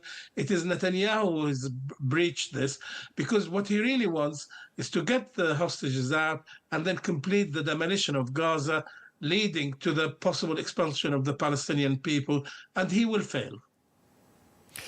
I'm just wondering what's actually left of Hamas, as far as you can understand, because we've spoken to some analysts who've told us that the threat posed by Hamas has now been almost entirely neutralized. There is no longer a significant threat posed by Hamas. What's your understanding? What's left of them? It is what I hear in the media, reports like that. But I also hear reports that they've regrouped, that they have more people volunteering to train to be part of their operation, because people have been devastated by the Israeli aggression, and some of them want to be part of the resistance to the Israeli occupation and aggression against them. Nobody can call what the Palestinians have been doing since the 8th of October terrorism. It is sheer resistance to an occupier who has destroyed nearly 80% of Gaza. And I think Netanyahu wants to destroy the remaining 20% and then drive people out, and then say to his friend in the White House and his son-in-law, Kushner, here is the land, you can turn it into a Riviera of the East. It's the most horrendous policy, but we are led by fascist extremists or Israelis who do not want to see peace with the Palestinians, do not want to see a Palestinian entity come into being, but instead they want to ethnically cleanse all the Palestinians to neighboring countries. Now, those countries are not taking them, not because they hate Palestinians, but because they believe that their rightful place is their homeland in every inch of Palestine, whether they live in Haifa or whether they live in Nablus. So when President Trump says Hamas chose war and brought this upon itself by not releasing the hostages as he demanded, saying that all hell would break loose if they didn't, they were warned. They haven't done that. How do you respond? I go back to the agreement. What was the point in signing a ceasefire agreement in 3 phases? It was clear that hostages would be released in the first phase. Then there would be negotiations on the second phase where more hostages would be released. That is what the families of the hostages welcomed, as it happens, the Israeli hostages, and indeed those Palestinians who would also be released. And then we get to the third stage when there would be a complete withdrawal from Gaza, a reconstruction, and the Palestinians could look to living a normal life, or as near a normal life as possible. But we are looking at sadists who run Gaza, who have attacked children in the middle of Ramadan, who have stopped any supplies in terms of milk for babies. Really, there are 40,000 women who are pregnant in Gaza. They need care, they need feeding. But Netanyahu is determined to hit the demography by killing children and women so that he can reduce the number of Palestinians who live on that land into the future. Think of it that way. If 20,000 children have been killed, that means 10,000 families potentially have not occurred. If they had 5 children each, that would be 50,000 additional Palestinians. He wants that not to happen, as does his fascist accomplices in this so-called democratic state. I mean, we've heard condemnation come from far and wide with regards to these latest aerial attacks on Gaza. It's come from Egypt, it's come from Jordan, Saudi Arabia, the European Union. Beyond words, what do you think we could expect to see from regional powers with regards to what's been happening in the Palestinian territories? Yes, one would hope that the Arab countries certainly would cut any diplomatic relations with Israel, and I'll explain why. Certainly the agreement that was signed that brought the United Arab Emirates and Israel together, at the time, Israel promised there would be no annexation of the West Bank. But it is annexing the West Bank. And I hope that our brothers and sisters in the United Arab Emirates will rethink this relationship, because it isn't what they signed for. Did they sign really for a complete annihilation of the Palestinian people, which is what Israel is doing now? And I don't want to pick the United Arab Emirates on its own, because they mean well. But it is the same with all the other Arab countries and the Muslim countries.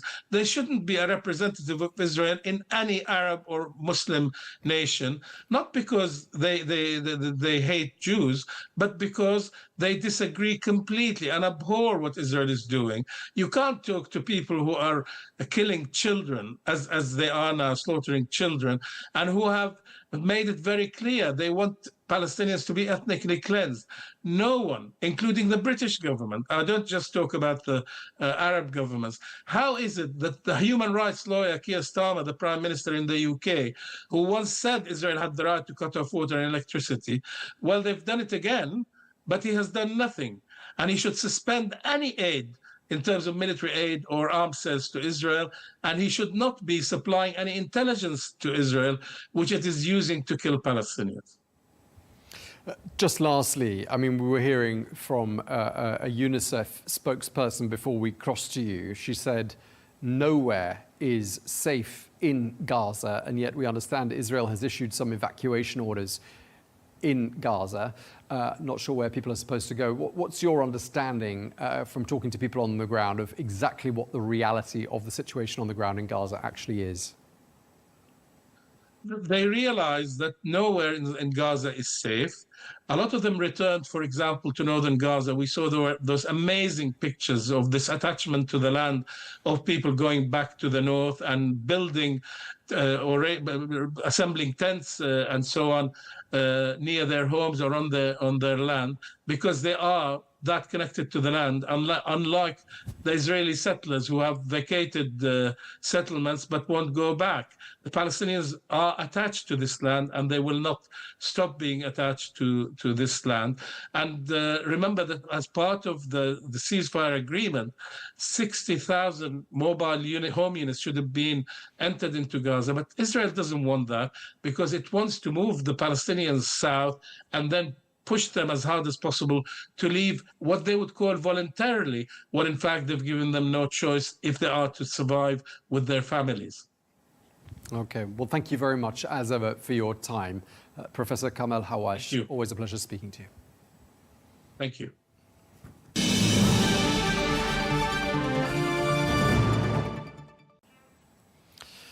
Well, the Israeli Prime Minister Benjamin Netanyahu's office says that these deadly airstrikes are the result of a lack of cooperation from Hamas. While speaking at a press conference in Jerusalem today, an Israeli Ministry of Foreign Affairs spokesperson said that Hamas should have accepted all of Israel's proposals that were brought to the table by the United States.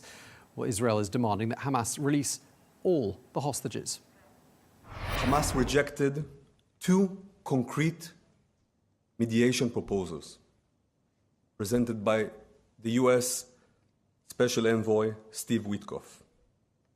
Israel agreed to these mediation proposals. Hamas refused them. So what do Israeli citizens make of these developments? Well, let's take a listen to what people on the streets of Jerusalem had to say. Israel army give them to the Palestinians few weeks to release all the hostages. So they took like 20 days, almost 20 days, and nothing moving. My feeling was not good. I don't like war, like every normal people. It was enough for me and for all citizens from Sderot once on the 7th of October. I think this is just another phase of trying to put pressure. Thankfully, this time with the support of the United States, it appears. Well, let's get more analysis. We can speak now to Yaakov Amidror, retired Israeli Major General and former National Security Advisor to Prime Minister Benjamin Netanyahu, who joins us now from Tel Aviv. Great to have you with us again here on Al Arabiya News. The Israeli Prime Minister instructed his army to take, quote, strong action against Hamas. What is Israel seeking to achieve at this particular moment? We are negotiating with Hamas in the last few months. They were not ready to release any hostages, and at the same time they are enhancing their military capability, preparing for the war. And it is unacceptable situation in which they are preparing for the new war, and we are doing nothing because we are negotiating the release of the hostages. So we decided that it will be clear for Hamas that there is a price. If they don't release the hostages, Israel is ready to resume the war, and the price is will be clear for them, and then maybe they will be ready to negotiate. Up till now, they said no to every offer of the Americans and the mediators. So it is a situation that cannot be continued. But what's happened, therefore, to the ceasefire deal that was agreed on the 19th of January, signed on the 19th of January? I mean, there was a time frame stipulated in that ceasefire agreement. Why isn't it being adhered to? That the time was finished. It's the end of stage one, and the Americans put on the table twice offer to extend the ceasefire with the release of some hostages parallel to that. Hamas didn't agree, and this is the result, that Hamas is negative about extending the ceasefire. And if they are not ready to extend the ceasefire, it's the end of the ceasefire. But lots of countries, like Egypt, for example, are saying this is a blatant violation of the ceasefire. So it still isn't clear. I mean, who's broken the ceasefire agreement? The ceasefire agreement was finished. The agreement was up till a point in which we got our hostages, the hostages that, according to the agreement, supposed to be transferred to Israel. That was ended, and we wanted to extend the ceasefire for getting more hostages. They were not ready to release the hostages, and through the time that we are negotiating, they use it to enhance their military capabilities. And we understood that it is an absurd situation in which we are negotiating, and they are continuing to build their military capabilities. So we decided that they cannot hold the stick in both sides. Either it is a war or it is release of hostages. Not release of hostages and a ceasefire. This is a situation that cannot be continued. But didn't Israel agree to a phased deal, and therefore phase one was supposed to lead to phase two? Phase one wasn't supposed to be extended, so why didn't you go into phase two? Because we didn't agree about the terms of the phase two. They had some dreams what the phase two will be. That was not agreed, and if there's no agreement about phase two, it's the end of phase one, and it's the end of the ceasefire. We were ready to extend the ceasefire, but for that we wanted to release some of the hostages so that we will have more time to negotiate. They didn't want to agree to that, and this is the result. Yes, we had an agreement about stage two, but stage two was not determined what are the terms, and we had to negotiate it. In the negotiations, we didn't succeed to come to a common ground. So there are two options: either to resume the war or to extend the ceasefire. They wanted to extend the ceasefire without releasing hostages. That cannot be accepted. Okay, so 400 people have been killed, we understand, in the Gaza Strip in the last 20 hours or so, 600 or so injured. I mean, we were just speaking to someone from UNICEF there, I mean, describing, horrific humanitarian situation right across the Gaza Strip. It was horrific before yesterday, it's now even worse. And with regards to getting back the hostages, we understand there are, 58, 59, it's not quite clear how many hostages are still being held. It's believed more than 20, however, are still alive. There's huge domestic pressure in Israel for them to be returned alive and get home safely. But with these kinds of attack overnight, aren't they in greater danger? Maybe they're in greater danger, in spite of the fact that we are doing everything not to attack in the areas in which the Hamas is holding the hostages. But you have to ask yourself all the time, what is the alternative? If the alternative is not getting anyone, and at the same time to have a ceasefire in which Hamas is becoming stronger, it's a stupid situation that cannot be accepted. I mean, clearly restarting the war wouldn't be good news for the hostages, would it? Depends what will be the reaction of Hamas. If Hamas understands that that we are going to eliminate it, it might compromise. I don't know. Up till now, with the ceasefire, it didn't work. That is clear. So, I mean, typically in the past, when these sorts of operations have been carried out, there's been some form of retaliation. I mean, do you think Israel is expecting retaliation? And what form might it take? I mean, could it come from someone apart from Hamas? So could it come from, for example, the Houthis in Yemen? What sort of scenarios do you envisage? I think that the situation is totally different. In the past, we asked ourselves what will be the retaliation from Gaza. But the capabilities of Hamas today in Gaza are such that they are not relevant as a threat to Israel inside Israel. They are very relevant to anyone who want to come into and to live in the Gaza Strip and to walk in the Gaza Strip and to act in the Gaza Strip. But they are not relevant as a threat to Israel. They lost their ability to launch missiles, big number of missiles to Israel, or to make a ground raid like they did in the 7th of October. That they don't have in their capacity after the long war that we did in Gaza. In the past, we asked ourselves, okay, what will be the reaction from Lebanon? What Hezbollah will do? Hezbollah got a huge blow and now is fighting for his survival, not about how to retaliate into Israel. And the Houthis are now confronting the Americans, or the Americans confronting the Houthis, and I don't see the Houthis have the capabilities today and tomorrow when they are confronting the Americans to launch missiles into Israel. So the situation now is different than the one in which we had been a year and a half ago. Now Hamas is almost irrelevant as a threat to Israel. Islamic Jihad is not relevant. Hezbollah is fighting for its survival, not to attack Israel. Iran is very careful after the exchange of fire between Israel and Iran. The Iranians understand their vulnerability. And the Houthis are very much occupied by the tension to the American attack now.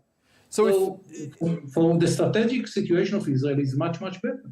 Okay, I mean, there'll be people watching who'll be wondering if you say the threat posed by Hamas is irrelevant and there isn't a threat. They'll have difficulty understanding the rationale behind last night's attack that killed, 400 people, many of them women and children, and injuring 600 others when they got very limited access to medical care, as everyone knows. But just to wrap up, I mean, if mediators... A minute, what you said. We attacked and we killed terrorists. If the terrorists live with civilians, some of the civilians will be killed. But in a densely populated area like Gaza, I mean... A minute, let me answer. All our targets are targets which had been based on very good intelligence as terrorist targets. If the terrorists are living with civilians, no question that the civilians will suffer. But that you have to ask and to blame the terrorists, why they are fighting for within civilian people. Well, I mean, there are 2 million people, as we all know, living in a very, very small area, one of the most densely populated areas in the world. So impossible to carry out large-scale attacks without killing civilians. Just to wrap up, though, I mean, if mediators have struggled as much as they seem to have done to secure a ceasefire deal, a truce, I mean, I'm not talking about a longer-term solution from Gaza. If they can't even get a truce organized that's actually going to work, I mean, long-term peace, I mean, that's a very long way off, isn't it? No, we don't intend to have a peace with Hamas. Hamas should be eliminated. As a terror organization, after what they did in the 7th of October, we are not looking for any peace agreement with Hamas. Hamas is not a partner for peace, not a peace agreement and not peace negotiations. It's about releasing the hostages and to rebuild Gaza without Hamas. Hamas is not a partner for a peace. Okay, we're going to leave it there. Thank you very much indeed for your time, Yaakov Amidrol, retired Israeli Major General. Thank you very much indeed.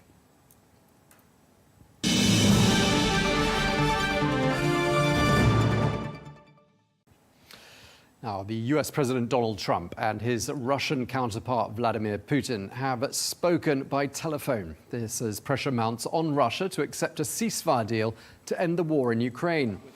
Well, speaking to reporters aboard Air Force One at the weekend, President Trump made the first mention that he'll be speaking with President Putin, stating that land and power plants would be part of the conversation.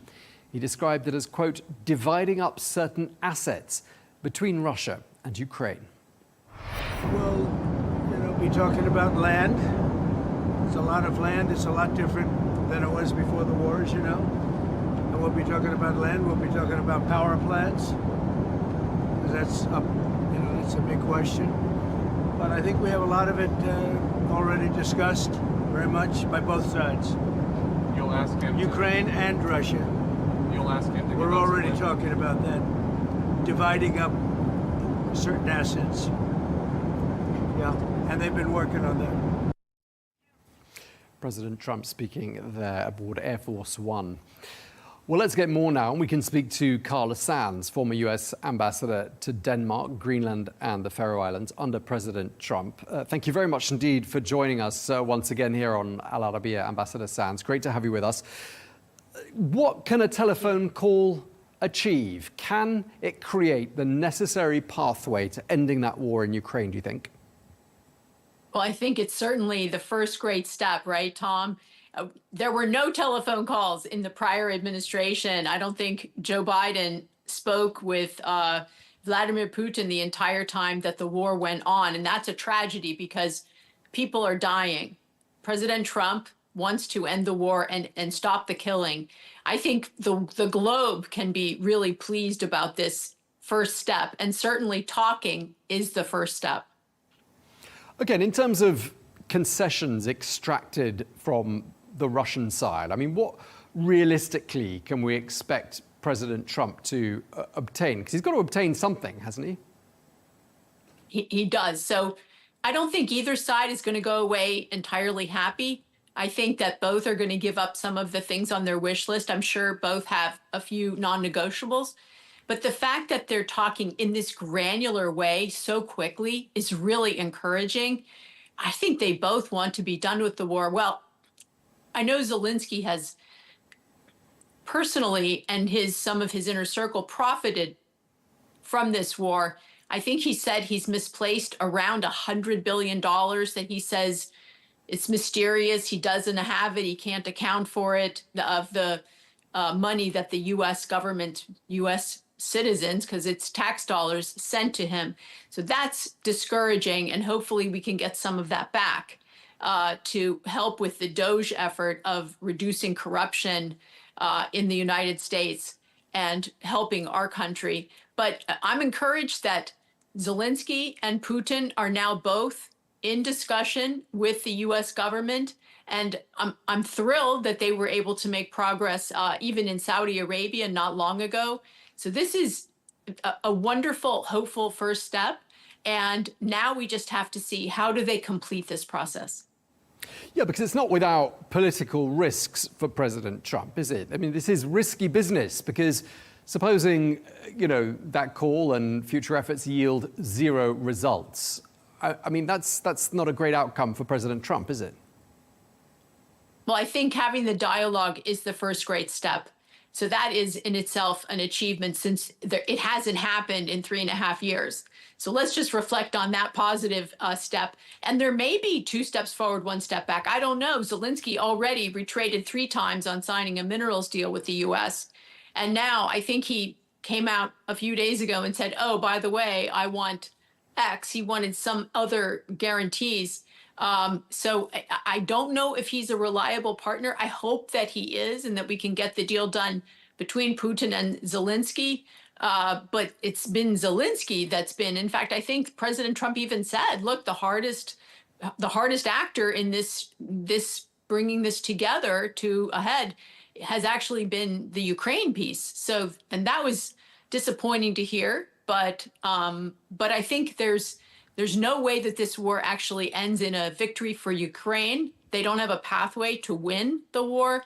And I think both countries are war weary, and it's time to put an end to this. It should never have begun, and wouldn't have if President Trump had been in the White House. Well, let's see if he can stop it. But it did happen, and Ukraine obviously didn't invade itself. And, the Ukrainian president represents a country that has lost tens of thousands of soldiers on the battlefield defending its territory, which is probably what any country would have done. Ahead of that call, we heard President Putin hitting out at the Western sanctions on Russia. Only a matter of half an hour or so before the call was due to begin, President Putin was berating those sanctions. I mean, that suggests they're working, they're having the desired effect. And that presumably gives President Trump quite a strong lever, doesn't it? It does. I think it's going to be a combination of carrots and sticks on both sides. That's my suspicion. I only speak in my personal capacity, but regarding the war itself and the fact that it happened, let's not forget that Vladimir Putin told the West over and over, more than 10 years ago, he began to say, do not presume that you're going to enter Ukraine into NATO. Stop it. It's a red line. And so there were talks going on from both sides of the aisle in the U.S. with Ukraine, and to move them forward, and that was a red line for Vladimir Putin. He said it was, and then he followed through. So perhaps we should also pay attention to what world leaders say when they give us warnings that are, red lines for them, and that's maybe time to have that discussion, and not after hundreds of thousands of the treasure of both countries have been killed. Yeah, I'd like to ask you in just a moment about, whether you think NATO will one day include Ukraine. But before that, I just want to pick up on something you were mentioning there about carrots and sticks, because that's exactly the language used by Bradley Bowman, who is a senior director of the Center on Military and Political Power at the Foundation for Defense of Democracies. He said this: the US has been consistently offering in some form preemptive concessions. He's talking about President Trump here, that have been weakening the American and Ukrainian negotiating position. I think, he says, there's a real danger here that the administration's approach is boiling down to sticks for Ukraine and carrots for Putin. So using your carrots and sticks analogy, what do you have to say to that line of argument? Well, I'm not in the room where they're having that call, but I'm sure there are carrots and sticks. And it's going to be on both sides. I think that people are really, perhaps remembering the ginned up Russia hoax of almost 8 years ago, that was ginned up by the Hillary Clinton campaign, Barack Obama, Joe Biden, and their intelligence team in the Oval Office, and that targeted President Trump when he was a private citizen and then while he was president in his first term. So, let's put that aside. Let's hope and pray that President Trump and the two sides do come to a good deal, that the killing stops. That's the number one thing. And understanding that neither side is going to get everything that they want. And that's how it is in a negotiated settlement. Okay, going back to my earlier question, so negotiations obviously underway, both sides setting out their red lines. I mean, President Trump made it sound long before today's phone call that NATO membership for Ukraine was really unlikely to happen. I mean, do you think it could happen perhaps eventually at a later stage? What are your thoughts? Well, I don't think in my lifetime that Ukraine will be part of NATO, but 100 years from now, I have no idea.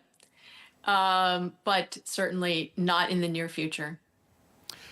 Okay, I mean, one of the priorities from the Trump administration, I mean, really, since before President Trump even took office for the second time, right along the campaign trail, ending the conflict quickly was this top priority. But, I mean, surely it's about the terms and conditions for ending it, not just ending it for the sake of ending it, but ending it in a way that it's actually going to stay ended. It's going to have a lasting conclusion. And that's something that the Europeans obviously want to see happen. And they've given as much to this war effort financially as the Americans have. I mean, they've got a point. I don't believe that's correct. We've given a lot more than $100 million more than the Europeans. The Europeans have given about 52%. America's given about 48%, according to the sources I've seen. So it's a little bit more. The European money, actually, the European money is a loan. The U.S. money has been given, and we are also supporting the Ukrainian pensions, paying the government salaries, paying for junkets, for fashion shows.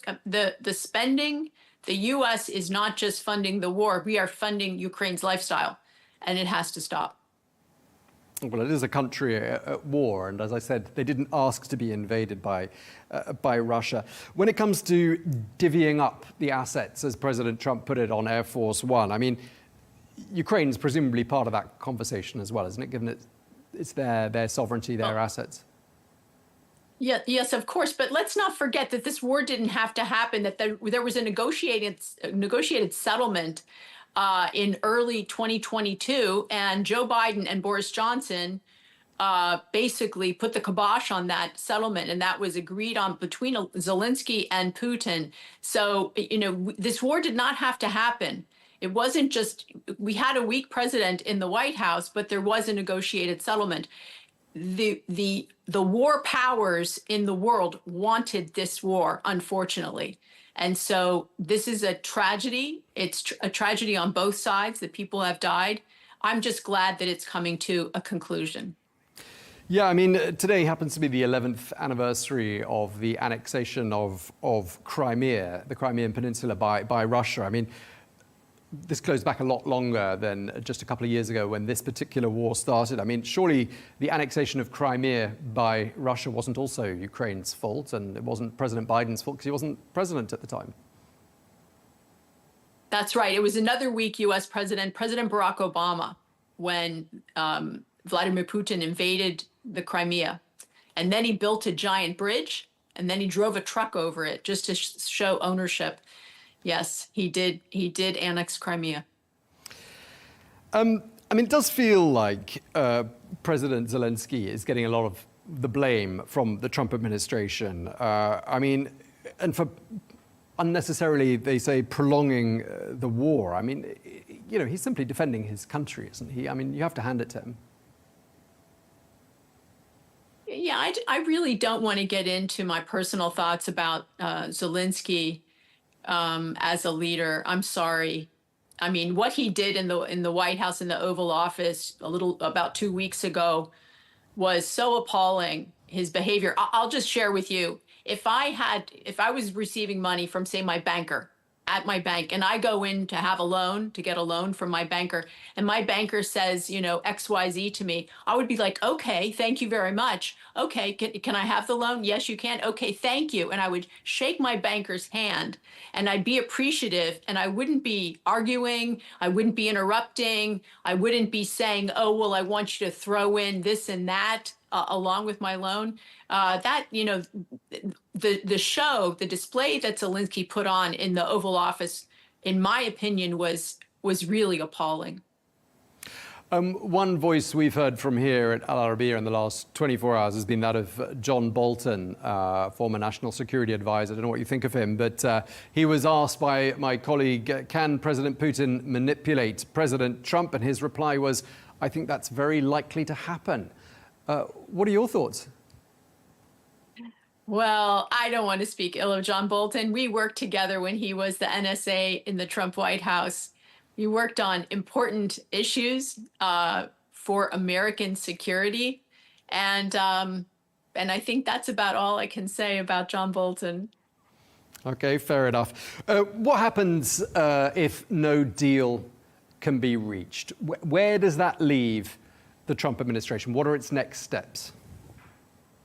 Well, I think the next steps will be largely up to Zelensky and Putin, because I don't believe the U.S. taxpayers are willing to continue to fund this war.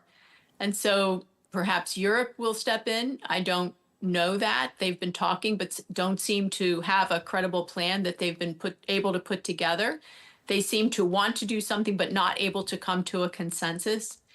And it's very hard for them to operate without U.S.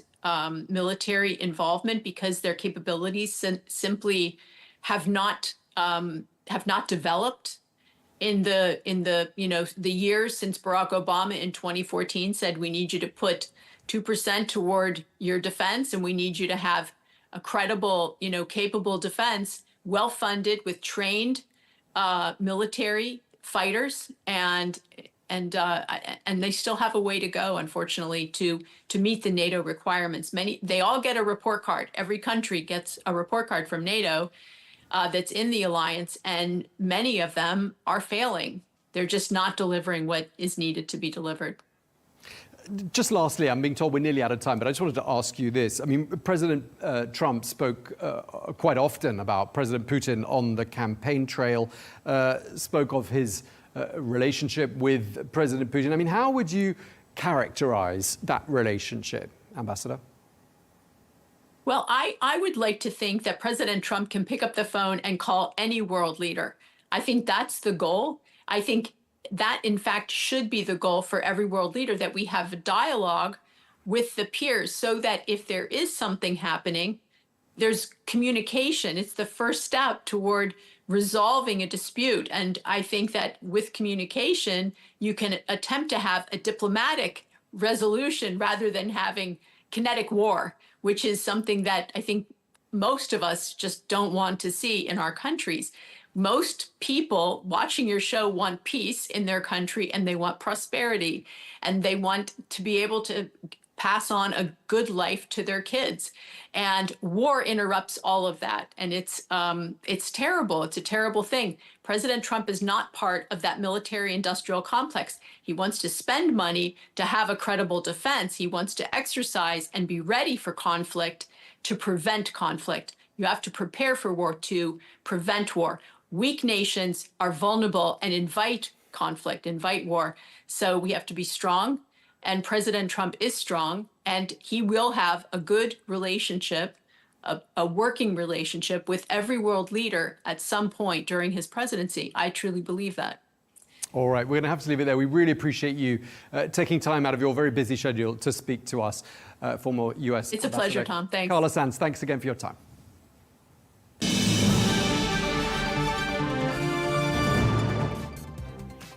Well, that is all we have time for on Global News today. Thank you very much indeed for watching. Be sure to join us again tomorrow for more exclusive interviews. Until then, bye-bye.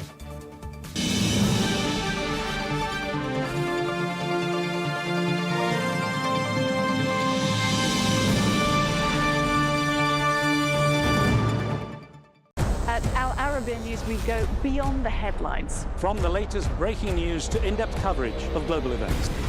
We're not bought or sold. Nobody owns us. The loss of life, the destruction of property.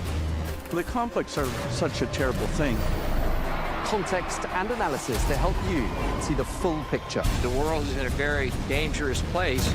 Join us on Arabiya News, It's very impressive. where knowledge meets perspective.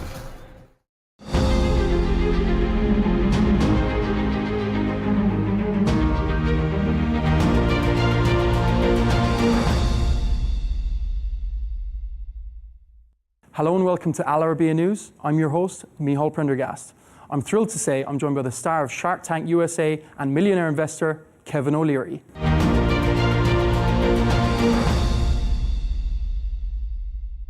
So Kevin, the world has been shocked about the return of Donald Trump. Are you shocked? No.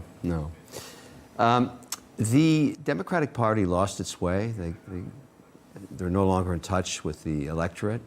There was a certain arrogance they had, and I think the problem started when Biden left the ticket, because in the democratic process, usually you have a convention, and so you start from scratch, and that process weeds out any weakness in candidates. If they have an inability to articulate their position, for example, or they're not able to debate their colleagues or whatever. But the other advantage of the convention, and there's been many very famous conventions back as far as the 40s, 50s, and 60s, is that the party realigns itself with a new message because it's trying to figure out what's the best candidate for the times. And they also get a tremendous amount of press, almost 5-6 weeks of press. That's not what happened here. What occurred was, I don't know if you want to call them the party elite, but the Pelosi's, the Schumers, the Obama, the deep even state, some movie stars, you know, they said, well, we're going to anoint Harris. And that was a mistake because Harris, well, a very fine person, I'm sure, has never won anything. And last time she tried this, she didn't get a single delegate. So in 2020, in 2019, she failed. 2020, she failed. She failed again in 2024. The analogy I think that is best serving this thing is the Super Bowl of all political contests on earth is the American presidential election. There's no greater political event on earth. And if your quarterback gets injured, which is what Biden was, You don't put in a new quarterback that's never played a game or ever won one, ever. They got shellacked, and they've learned an important lesson. I looked at that map, the electoral map, while covering the election. It was turning redder than a lobster being boiled. I mean, he just took the nation. And I think they're doing a little soul searching now. But they had it coming to them. And as I like to say, Trump did them a huge favor. He actually helped that party. They don't know it yet, but they're going to have to take a spatula to it and scrape all of those candidates away and start from scratch with new leadership. They'll be a very competitive party. There's a lot of talent in the Democratic Party that never got a chance to compete. Now they will. Yeah, and speaking of Donald Trump, I've heard you say every Democrat has to thank him for saving American entrepreneurship and the American economy. Yeah, the concept, some of the ideas being proposed, specifically taxing unrealized gains, that's un-American. The idea of price controls, Soviet-style price controls, that's un-American. The focus on gender identity was not the #1 concern of people that can't even afford chicken on their kitchen table. So when you get that lost, the system corrects itself, and that's exactly what happened. That's the amazing thing about democracy. When you try and stretch it too far in any direction, boom, it self-corrects. Now, you happen to be in the way of the self-correction, you get decimated, and that's what happened to that party. Yes, and the effect of social media has been really interesting. Obviously, Elon Musk has played a huge part. Obviously, he paid it $44 billion. Do you see that as a good investment in the future of free speech? Well, as an investment, it wasn't a good investment because it's valued now at 11 to 12 billion. But that doesn't matter. What he did do is keep alive the concept of free speech, because in a democracy, you're always dealing with 2.5% lunatic fringe. The cost of freedom of speech is the lunatic fringe. The minute you try and shut down the lunatic fringe, you're moving away from the concept freedom of speech. Everybody has a voice. You may not like what they say, but because they're part of the narrative, that is the core and the DNA of democracy. And so many ideas get tested, some get thrown out. And when you try and change that, again, the system self-corrects, and that's what happened here. So it's a very divided country now. We are going to have a new president with a full mandate. I mean, it looks like he's going to win the Senate and the House and the presidency. You can get a lot done for the first 2 years when you control everything. And so that's what's going to happen. And obviously Trump in his first 4 years, it might have been called a little inexperienced. I think this time he won't mess around. Well, he's actually signaled the market that he intends to hire seasoned veterans, AAA players, that don't have a mandate to go in the White House and write a book 6 weeks later after they're fired. He doesn't want that. He doesn't want a rotating door anymore. He wants A players, and he's grooming his, he's got some very interesting people working on the inside to find the right people for every single position in cabinet. And I think it's going to be a fantastic government, because it's going to focus on what the people want. They want security at the border. They've already said that. They want a reduction in inflation. The way you do that is you reduce energy costs. They want to strip away all the regulatory environment that the Biden administration put on. $1 trillion worth of burdensome regulation. He will tear that off like a Band-Aid, rip it right off, and the economy, as you can see, indexed by the market, the buoyancy that happened as soon as they figured out that he was going to be president, was pretty happy with that outcome. This is good for business. And when the economy is buoyant and people are getting employed, it's good for everybody. So, you know, the Democrats are licking their wounds, but in 6 weeks, everybody forget about it, and we'll move on. It'll be a great thing for everybody. I think the U.S. is in a renaissance period. And I'm not really shilling for politicians. I never do that. I shill for policy. I care about policy. I care about entrepreneurship. I care about investing. I care about the American dream. I'm an ambassador for it. I want that to work, because my family, you know, is American, and they're working in the U.S. I want the best we can get for that country every day, and this is how you do it. And speaking in terms of efficiency, Elon Musk has famously, he sacked or he got rid of 85% of Twitter, and it's still running pretty flawlessly. There's been a lot of speculation that he might get the Secretary of State for Government Efficiency. Would you like to see that? What could someone like Elon Musk do in terms of saving tax dollars? I don't think he'll take an actual specific role in cabinet. I think what he will do is be a consultant for the American people, identify inefficiencies, and get the whacking stick out. I love that idea. I love the idea that we've never really scraped the fat out of the federal government, and it's big, porky, fat, dripping with opportunity to cut. But the only way you can do that is you need a mandate from the top dog, the president, because no agency wants to be downsized. You walk in saying, I want to fire a third of you. They're not going to help you. But he'll identify opportunity. I call it release the hounds, because what taxpayer, regardless of what your politics are, red or blue or independent, who wouldn't want to save money by just chopping out all the waste in the federal government? And I think if there's one man that has the ability to do that, proven executional skills, it's Elon Musk. So I really endorse this idea. Well, I think it could be a great team, obviously, with Donald Trump and the art of the deal. To speak on the international scale, with tariffs, obviously it's a word that Trump has bandied around a lot. What does that mean for, I suppose, the average Joe in America and for the future of international trade? We're looking at China, we're looking at EV production. What do Trump's tariffs mean? So tariffs were used as a form of rhetoric, weaponry during the election cycle. Harris called them sales tax, like a VAT tax that we have in Europe. That's not what they are. In fact, there's a bill cruising around the Hill right now in the US. It's a tariff reciprocal act.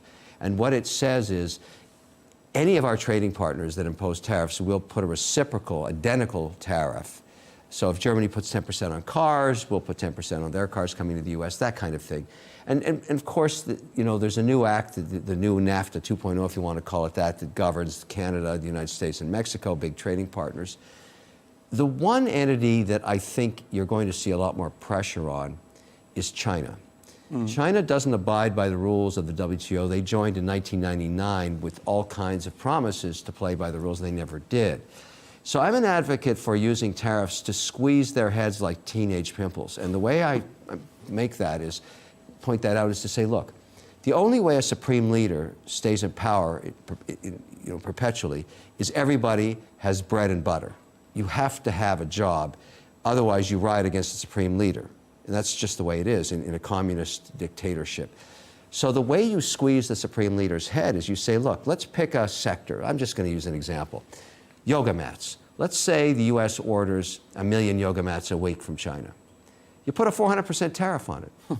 And all the people making yoga mats in China lose their jobs. And they don't have any bread and butter anymore. And the Supreme Leader goes, oh my goodness, I don't have any jobs for these yoga mat makers. And then you say, well, where else can we inflict some damage? Let's do it in this sector. Put on 400% tariff there, squeezing that teenage pimple till it pops. Then he gets on an airplane and flies to Washington saying, just kidding, I want to work out and be part of the reciprocal tariff act. Because China only understands the stick. They don't understand anything else. It's a game of chicken. Well, Trump scares his adversaries because he's unpredictable. He's just very unpredictable. When you know what your adversary is going to do all the time and they signal it to you beforehand, you're not scared of him anymore. They're scared shitless of Trump. And that's, excuse my French, but that's basically how it works. That's why you're seeing all these guys saying, oh, we want to have peace now. Now we want to stop. Because he's very unpredictable. So in the case of China, squeezing the supreme leader to the table is a good thing. So I would like to go to 400% tariffs. Because I do business in China. They don't play by the rules. And how about on EVs? Because obviously, even a 20% or even a 30% tariff on EVs, I believe in the EU, they're trying to flood the market. Obviously, Germany's not happened. We've seen Volkswagen cut 1,000 jobs in 2 months ago. The point is, tariffs are temporary. They're a negotiating tactic. But if you're going to put them on, don't screw around. Go to 400%. Make it impossible for them to sell any widgets anywhere. So if you put 400% on an EV, no one's going to buy it. Only the Chinese can buy it. So all the people making the EVs, no bread, no butter. That's how you do it. Now, if I was the minister of Chinese head squeezing, that's how I would do it. And believe me, they will be at the table so fast because they cannot afford to have unemployment in that economy. And it's showing some cracks there. So you want to hit them while they're down and bring them to the table. They cheat on IP, they steal, you can't use their courts. Good example that people should focus on is Twitter, or not Twitter, but TikTok. TikTok has been deemed Chinese spyware by the American Congress. That's a bipartisan bill. By midnight on Jan 19th in the US, the servers are going to get turned off. I've heard you say as well that you would like to buy it via a consortium. Do you want to buy Twitter? Yeah, TikTok? I would definitely buy TikTok. I would buy it because it's a great, it depends what I get with it. If I don't get the algorithm, all I'm getting is a mailing list, so I'd pay a lot less for that.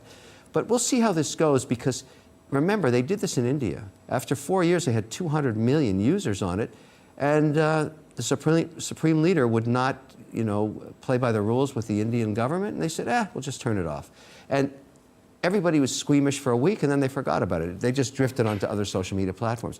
So again, squeezing the supreme leader's head there is good, and it is spyware. I would never put that on a phone that I have sensitive data on. It's Chinese spyware. Everybody knows that. That's why it's shut down. They just shut it down in Canada. I mean, they're going to shut it down everywhere. But this is the arrogance of the supreme leader. He doesn't care. So you've got to squeeze his head. He will appreciate the head squeezing. He will thank you for it. And is it the same, obviously, with the likes of Vladimir Putin and the war between Israel and Hamas? War is not good for business. Do you think Trump is going to have a large enough impact? He said famously, I will stop the wars within the first day of office. Do you think that's true? Putin understands force. Not a very nice guy. He's killed a lot of people. But 25,000 young Russians a month lose their lives. He's buying their services now. There's no more patriots left. You get coffin money, your family gets a house, but you go die or get blown up. That's pretty brutal. So I would think giving him a call and saying, look, I've been thinking about this war. I don't like it. I don't want to pay for the Ukrainian costs, and I want it to stop. Come to the table, or I'll do something that will really surprise you, which is probably what people worry about with Trump, because we saw how he ended the Syrian conflict by just saying, I'm going to kill this guy. And he did. And I think that kind of erratic nature is what these adversaries worry about. Now, a lot of NATO players don't like to hear this, but I think war's horrible. I think all these people and children losing their lives is horrible. It's just, somebody has to stop this. Exactly, and on a human level, but as well as obviously markets. But so the world affects is the bread and uncomfortable. butter as well. So you're taking food off of people's tables, affecting jobs as well as the human suffering. It's bad all around. It is. So I think people are willing to try a different way. Now, whether it's Trump successful or not, we'll see. But this carnage of death of young children, I can't watch it anymore. No one can. Of course. It's got to stop. Then, moving on to cryptocurrency, we've seen markets as well as the price of Bitcoin increase. It broke $72,000, I believe, in the past few days. Do you believe under Trump, what is the height that you think it can get to under a Trump presidency? So Trump has signaled, and the market knows this, that he is in favor of digital payment system, which includes Bitcoin, which is an asset class.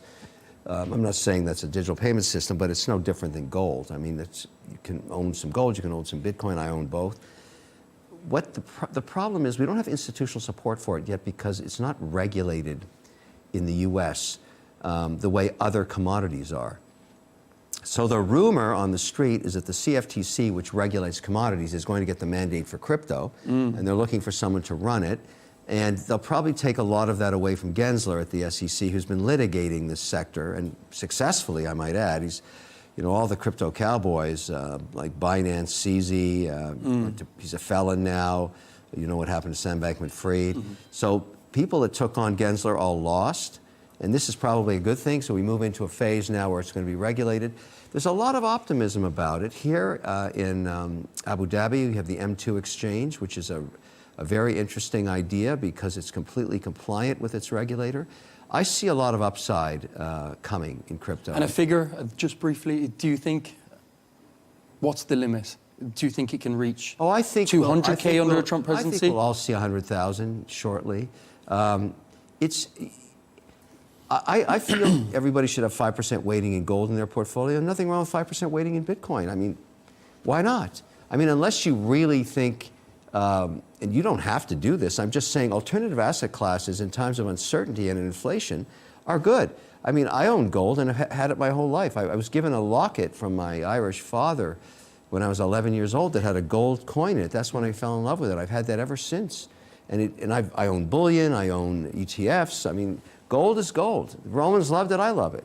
You know, Bitcoin is the new. It's not as old as gold, but it's performed very well for me. Yeah, and just lastly, speaking on gold, obviously to have Kevin O'Leary, Mr. Wonderful in the studio, it would be a shame if I didn't ask about watches. You are, I would say, the most famous watch collector in the world now, doing millions of views on YouTube every month with the likes of Teddy Baldassar. He has just opened his new watch shop. I want to ask you, would you ever think of entering the watch strap business? The red bands are... They're synonymous with you. It's a great question, but you know, what I've learned about watch collecting and getting access, I mean, the thing that in my journey into horology is, in order to get watchmakers that are really unique, who make only a few pieces a year, you need to be known as a collector. And what does that mean? It means that you support the art, it's no different than contemporary art, and you don't flip them. So flipping a watch, when you get a reputation for buying it at the entry price from the watchmaker and then turning around and selling it for 4 times that the next week, you're not a collector, you're just a flipper.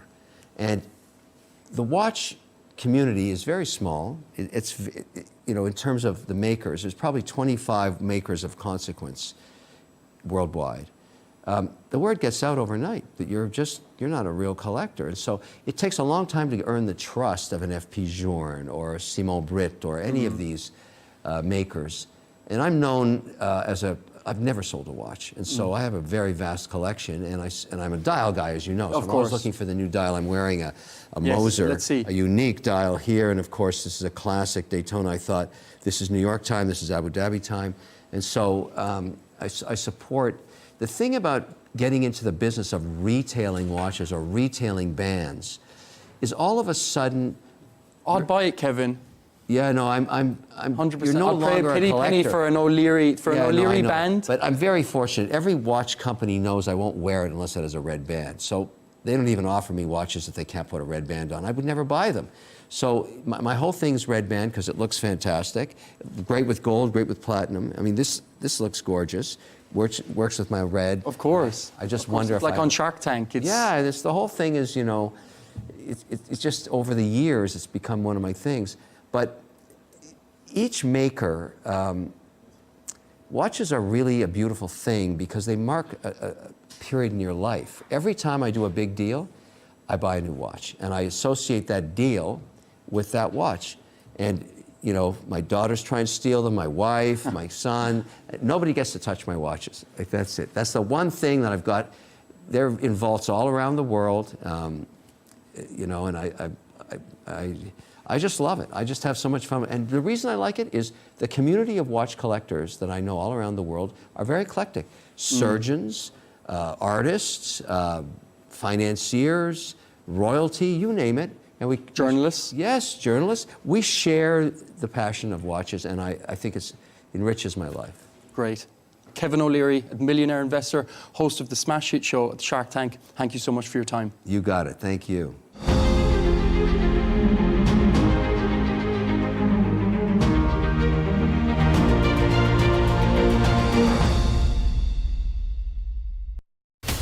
From the White House to Gaza, Kiev to Beijing, elections, economics, and the environment compete with conflicts and other complex issues for our attention. In an age of fake news, deepfake, and artificial intelligence, They've got to have a vote and a say. it's important to look beyond the loudest voice to understand the truth. From newsmakers to groundbreakers, My campaign is going very well. presidents, prime ministers, princes and peacemakers, and cultural tastemakers. As Arabs, as Middle Eastern, we're too emotional. Join me on the Riz Khan Show for empowering conversation.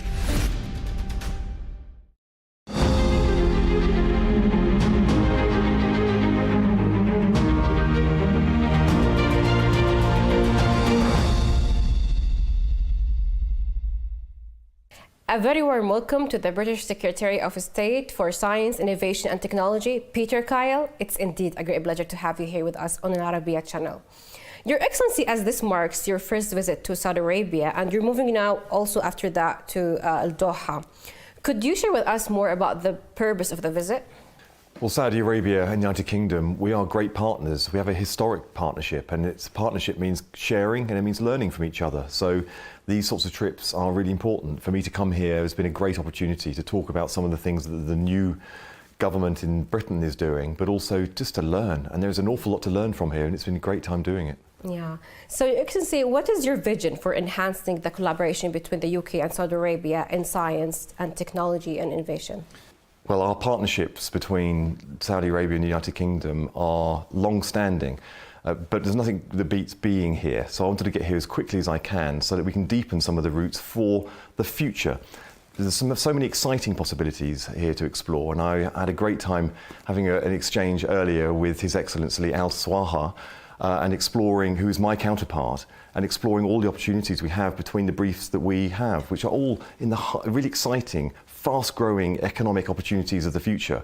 So these sorts of exchanges are really important, and if we get it right, which we're both determined to do, we'll create new opportunities for wealth and job creation into the future. What strategies is the UK implementing to strengthen its position as a leader in AI on the global stage? The Prime Minister launched just last month the AI Opportunities Action Plan. That's increasing our infrastructure for data hugely. We're increasing our compute by a factor of 20, for example. We're also bringing AI into our government so that the productivity and the way we deliver for citizens and deliver government is changing profoundly. But also we're transforming the relationship between citizen and state by use of technology. So all of these things are underway in Britain at the moment. They're also underway in Saudi Arabia, which is part of the basis of the conversations that I've been having with my counterpart, the Secretary of State here, and we were having a great conversation today about all of the things that he and you have achieved in Saudi Arabia, and then comparing it to what we're doing. It's really exciting, some of the opportunities to learn from each other. Sometimes one of us has got there a bit further than the other, but that's where we learn, and some of us have also got information and insights we can share. And of course the open sharing nature of the relationship between Britain and Saudi Arabia is really important. How can partnerships with Gulf countries contribute to shared goals in areas like renewable energy and clean technology? Gulf countries are investing heavily in climate technology. Britain is also investing heavily, but of course, because of the two geographies, because of the two slightly separate histories of scientific endeavour, it means we're very complementary in the way that we're doing it. Britain will be a great market for investing in climate technology, but also we have the expertise and scientific communities, including Oxford and Cambridge and some great leading universities, and also spin-outs in private sector, where there can be also a great exchange. These are the sorts of things that you can only fully explore if you take the time to come here. And that's why being here today, meeting people, seeing it, seeing the organizations, also seeing the role that women play in technology in Saudi Arabia, which is something that you should be incredibly proud of. It's been quite striking. Well, I'm glad, because also it was quite exhilarating for me to see and to go to, for example, the Garage, which is an innovation hub, an incubator for technology and innovation, and to see a lab that was run by a woman, mostly staffed by women, using AI to tackle some medical bio challenges that are out there is really quite extraordinary to see. So, Your Excellency, regarding the UK economy, what steps is the UK taking to ensure that AI has a positive impact on economy and create more job opportunities? Well, the first thing we're doing is not over-regulating AI so that so innovation can emerge from within the United Kingdom and we can harness it as swiftly as we can. But we have tasked all regulators to make an assessment of how AI will impact the sectors that they regulate so that we can make sure it's deployed safely. Because if people don't feel safe, they won't safely explore and feel comfortable exploring all the opportunities that digital technology offers to modern society. So we're trying to get that balance right. I think we're doing a great job with the third largest market for AI in the world.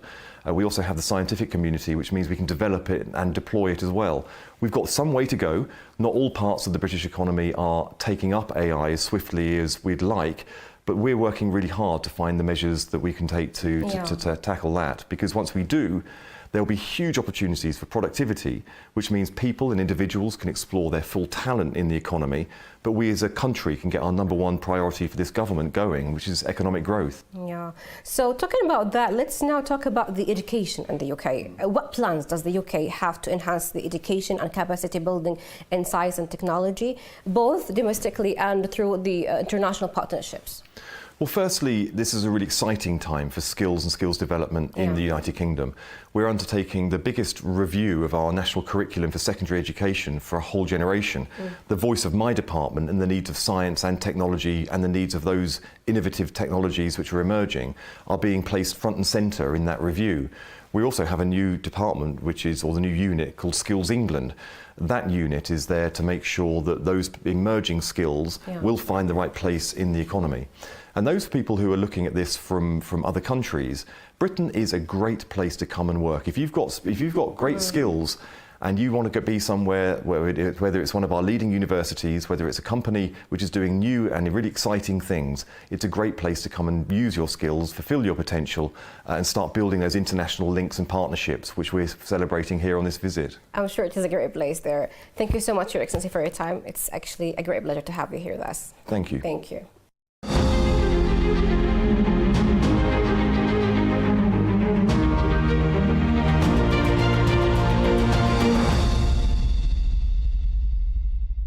At Arabiya News, we go beyond the headlines. From the latest breaking news to in-depth coverage of global events. We're not bought or sold. Nobody owns us. The loss of life, the destruction of property. The conflicts are such a terrible thing. Context and analysis to help you see the full picture. The world is in a very dangerous place. Join us on Arabiya News, It's very impressive. where knowledge meets perspective. From the White House to Gaza, Kiev to Beijing, elections, economics and the environment compete with conflicts and other complex issues for our attention. In an age of fake news, deepfake and artificial intelligence, They've got to have a vote and a say. it's important to look beyond the loudest voice to understand the truth. From newsmakers to groundbreakers, My campaign is going very well. presidents, prime ministers, princes and peacemakers, and cultural tastemakers. As Arabs, as Middle Eastern,